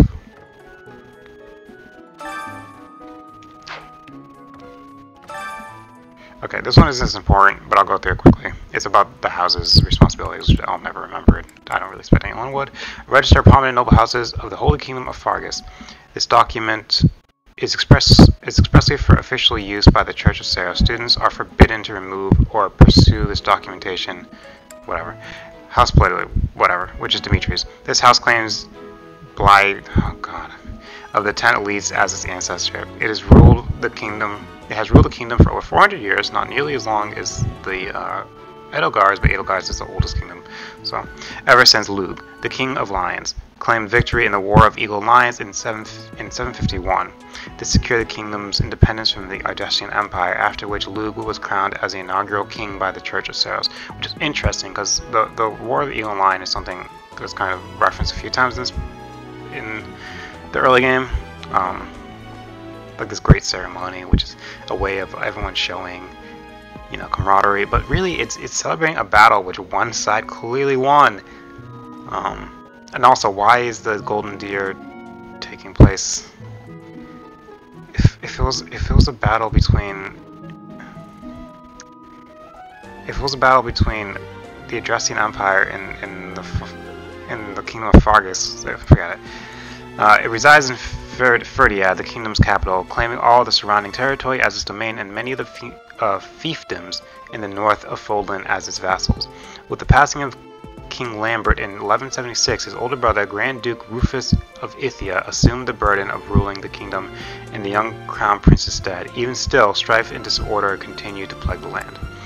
House Fraudarius, that's Felix, is the one who's kind of an asshole and likes to fight. This house of dukes claims Fraudarius of the 10 elites as its ancestor. It is one of the most ancient houses on record, even among kingdom nobility. It is said that Kaifin, the sworn friend of Lug, the King of Lions, was also related to the hero Fraudarius. House Gautier, which is Sylvain, I believe, the flirt. This house of Margraves claims Gautier of the 10 elites as its ancestor. Its territory lies in the northernmost reaches of the kingdom. As such, it has safeguarded the kingdom territory against incursions by the people of the Streng region for over 200 years. House Karen. Who's Karen? Karen is... Oh, right, okay. Karen is actually no one in my party. I know who is Karen, but they're not someone who's in this house. So... this house of counts claims Karen of the 10 elites as its ancestor, tasked with negotiating between resistance armies and the Church of Seros during the War of the Eagle and Lion. The head of House Karen continues the tradition of ceremonial competition within the kingdom. House Galatea.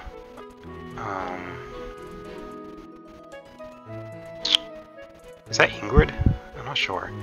When House Daphne, once a cornerstone of Leicester Alliance, was divided into two over an inheritance feud, half of them defected to Fargus and established House Galatea, which was granted the noble title of Count. Much of the territory consists of frigid wastelands where a severe famine occurred in the early 1170s. Hold on, before I read the rest of that. Who's Galatea? Who's... Yeah, okay, it is you. And you probably have the Crest of Daphne. Yes, okay.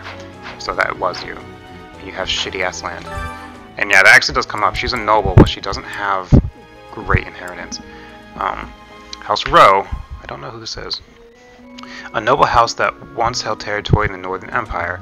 When the fortress city of Arenrode was constructed within the domain, it revolted against the Empire and pledged the entirety of its territory, including Arenrode, to the whole kingdom of Fargus.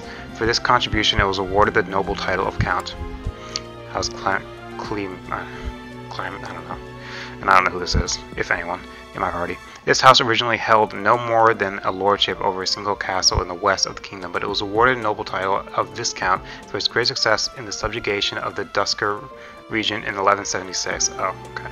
Afterwards, it was granted the Dusker region as a feudal estate. So that was that. I just want to make sure. What is everyone's last name? Dominique, but that house didn't come up. I don't think... Oh, okay. Did Lem... Was Lemmin was... What was the last one? Last couple. Okay, never mind. Okay. What was your name? What was your actual last name, Mercedes?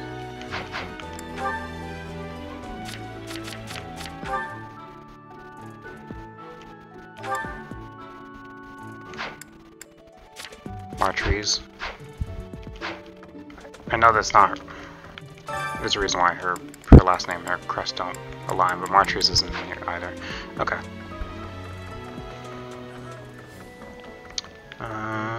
Is this one? History of Folding Part 1 and Part 2. Okay, I read this shelf. Under the tyranny of ruthless disorder, the people endured a long period of... And by the way, I'm getting into the history because I haven't played Edelgard's campaign, but definitely way more so than the Golden Deer's campaign. The history of the kingdoms, or at least Fargus' history, is important to the story. It matters quite a bit. Like, the history of the Lesser Alliance isn't, like, as important, nearly so, as important to the Golden Deer's story as the history of the Fargus Kingdom is to Dimitri's story.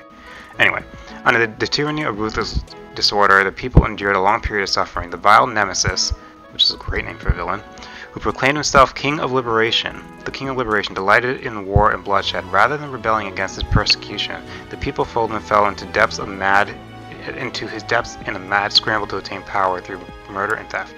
41 years before the founding of the Adrestian Empire, Saint Saros appeared in the land, which we saw Saros in the opening cutscene. Saint Saros appeared in the land of Enbar, and through the many unfathomable miracles she performed, spread light across the land. In doing so, she joined the shattered hearts of the purest people of Foldland, who went on to form the Holy Church of Saros.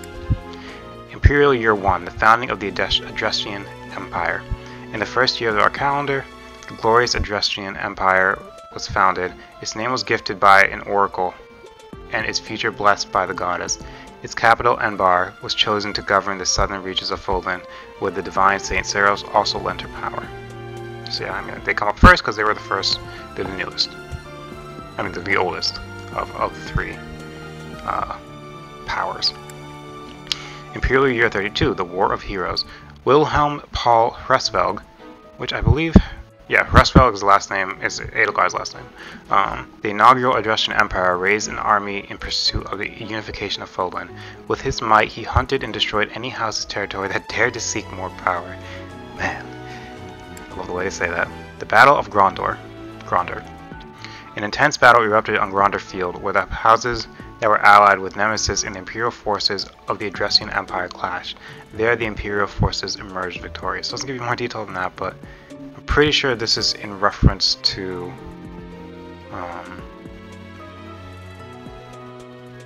the opening cutscene. The Battle of Tailtean.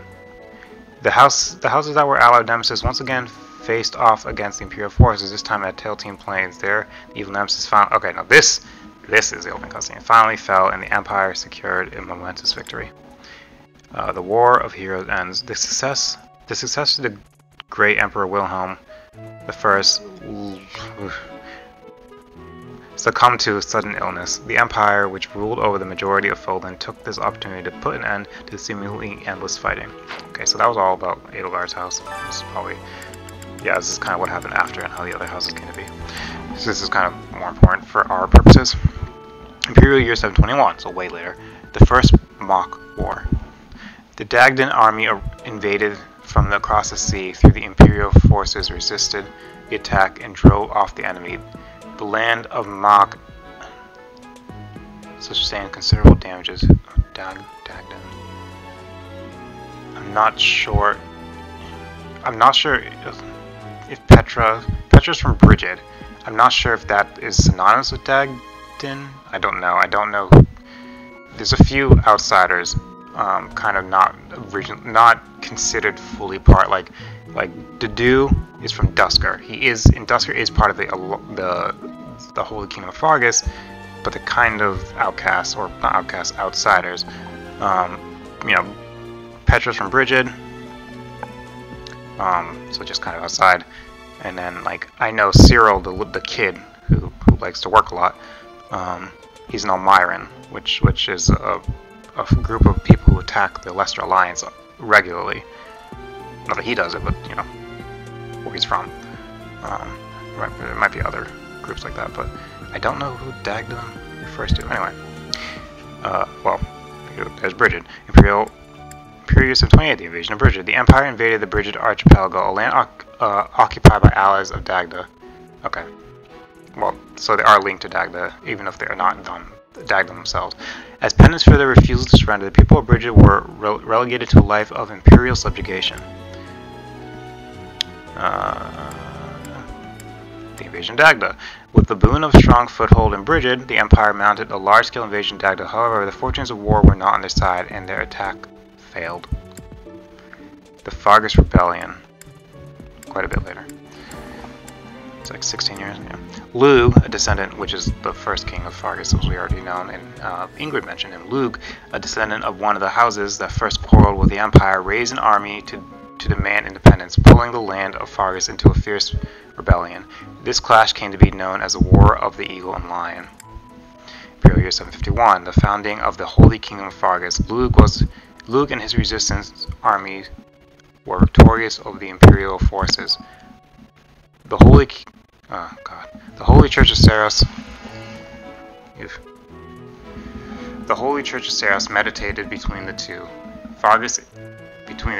And Fargus secured its hard-won independence as the Holy Kingdom of Fargus. The Leicester Rebellion. A rebellion broke out in the imperial lands of Leicester, which the Imperial army was unable to suppress. The Holy Kingdom, viewing the uprising as an opportunity to increase its own political sway, occupied the Leicester Alliance, formally declaring it as the territory of Fargus. Fargus divided. Following the death of King Claus I, 3 princes became archdukes and split the Holy Kingdom of Fargus, that they may rule over as 3 separate territories. And then the Crescent Moon War. Okay. The Archduke ruling over the Leicester region of the kingdom succumbed to illness. The Lords of Leicester I cannot read anymore. The Lords of the Leicester lands refused to acknowledge the next Archduke in line, instead plotting to rule jointly as an alliance. The founding of the Leicester Alliance. The Leicester Alliance was officially formed as the subjugation of hostile nobles and the removal of all opposing forces in the regions of Fargus. An influential figure from the outset, Duke Regan was inarguably at the heart of the newly formed alliance, and Regan is well, Claude. I don't know if his last name is Regan, but it might not be. But he's the grandson of the current Duke Regan. So there's that. The Almiran invasion. Yeah, so Cyril's people. The great eastern nation of Elmira crossed through Fodlan's throat and invaded Alliance territory. The Empire dispatched the troops in order to help conquer this threat, and the attackers were just barely driven off. The construction of Fodlan's Locket. To defend against future Elmiran invasions, the Alliance, the Kingdom, and the Empire joined their efforts and resources to construct the indomitable fort known as Fodlan's Locket. Okay, that actually wasn't what I was looking for either. God, do I want to read those? What the? I'm not going to read the religious stuff because it's more important in other stories than it is in this one.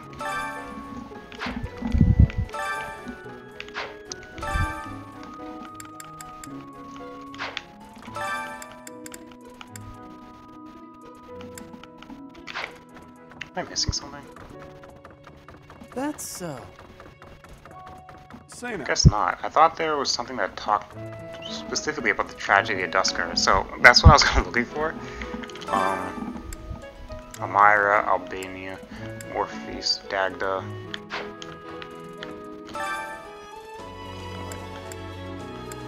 Brigid, Sreng, Dusker, Pokemon Mountains. A peninsula to the north of Fodlan and west of Sreng. The people who once inhabited this area were the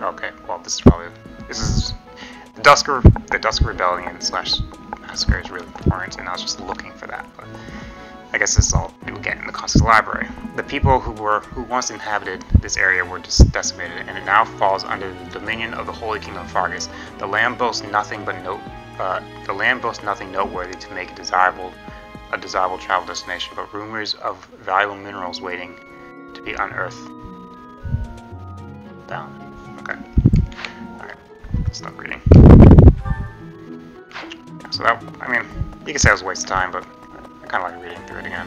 Reading it out loud actually helps me understand some of the things I read, more than just reading it to myself and not really getting any of it. The worst one, I think, was like the... Of course. Oh god, the Black Eagle's like personal, like, breakdown of the houses. Really? Like, this person's Minister of Military Affairs, and this person's Minister of Treasury or Commerce or whatever. It's like, I don't care, I don't know. Anyway. Let's stay.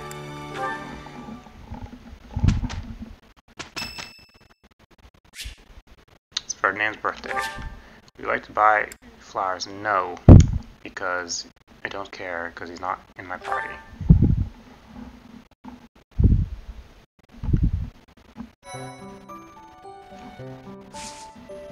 Yeah, I can't go to the market yet. Which means I will need to... well, who's going to be my party? It's going to be Violet, Dimitri. Felix, because... it's going to be too useful to... this ability is almost too useful to pass up this early. And then Mercedes, so I can take a Lance.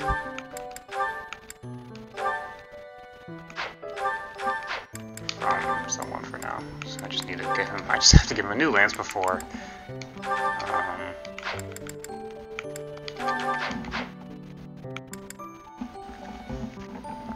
Before I use him in battle. Could be useful to have an archer too, but especially one with curved shot. Well, any archer with like a D. Yeah, I think anyone with a D who gets curved shot. Well, Ash gets a very good, useful, unique archer ability, Deadeye, which I think Bernadetta may also be able to learn it, but it could be really good, depending if you're accurate enough to take advantage of it. And sorry if the noise goes crazy. I'm trying not to. I'm trying not to make the noise go like skyrocket, but just bear with it. Sorry. Alright. Yes.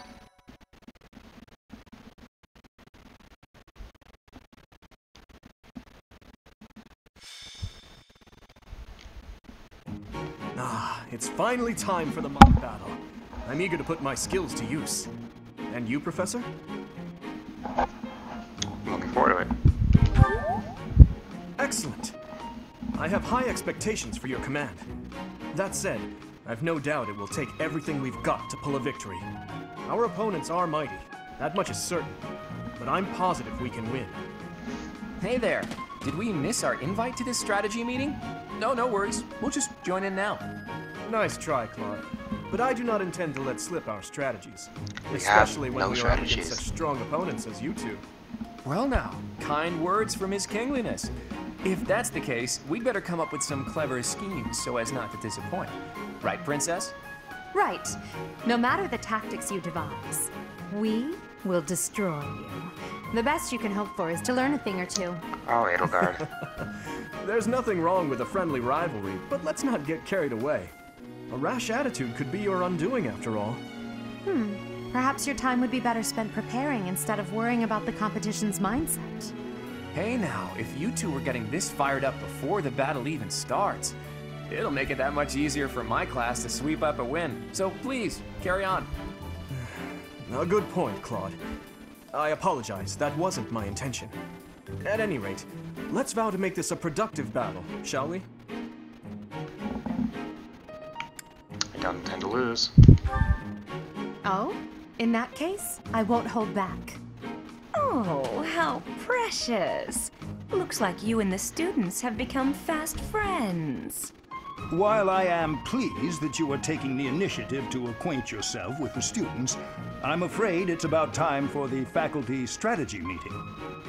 Ah, how time flies. In that case, I'll see you later. I look forward to assessing your Why abilities. would we have a strategy meeting I hope when you we're don't against each other? disappoint. Like, presumably I would meet with Manuela and Hanneman, but we're against each other. What's there to discuss?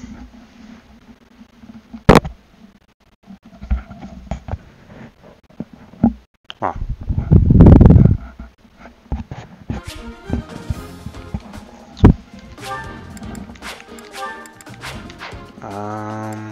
So let's look. Oh, I gotta choose 3 other people. No, wait. Did I already know that? I might already known that. So I get 5 people. I didn't know that. Okay, so take off. Well, Mercedes can stay. Felix needs to come. And then beyond that, I think I might want Ash. He can draw people in really well. He has the highest defense than anyone in my party right now. Plus, he effectively has, well, in certain situations, you'll get 4 more defense on top of that. If I just make him wait somewhere so someone can come and attack. So, like, you would only do 3 damage. Well, times 2, because you're definitely... Yeah, you're magically level 7. Like, this... Come on. And then later, if I end up recruiting you, you won't be level 7. And then you get abilities like this. Dexterity plus 4. Okay, if you say so. I think this map, everyone gets dexterity before. Yeah, and they are more thoughtful about it later. Like I know, like, for example, if you fight, like, a standard archer enemy, they get the ability, like, Poison Strike or whatever it's called, so, like, when they hit you, they'll, like, after the combat's over, they'll do, like, an additional X damage. I don't remember how much. But right now, like, everyone just gets the ability to have 4 extra dexterity, which is annoying. Makes it harder to dodge them. Plus, I could crit, but the crit again, I'm not too concerned about. Like, even 13 crit from Ignace, who probably has more crit than most characters, or 14 from Claude. You get a lot. Like, yeah, it's not that big a deal. Like you have 10 crit. You have 10 crit avoid because you have 5 luck and plus 5 with either tome. Okay. Who do I want? I think actually maybe to do. I'll take the do.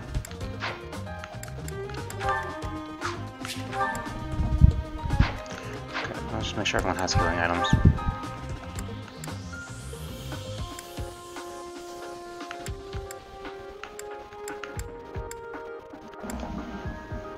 Okay.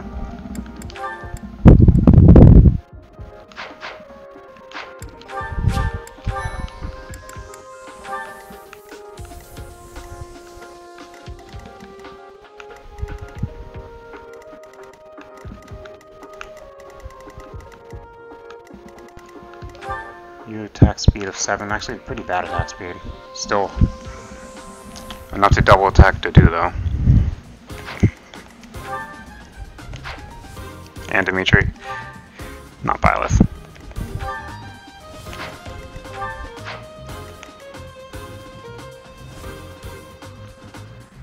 Okay.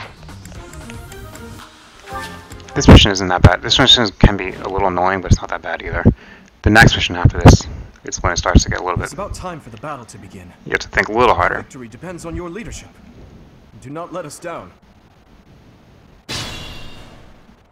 I'm sure you already understand, but the house that defeats the other 2 is declared the winner. Incidentally, I'll be overseeing this mock battle, so listen well if you want to win. Yeah, so if I lose a unit here, I still get to keep them because we're not killing each other, which I may take advantage of that if I end up losing a unit, but I've had a good battle otherwise. I'll just ignore it. Anyway, this is kind of an awkward place to end it, but I'm going to end it for now. We'll do the actual battle next time, so thanks for watching.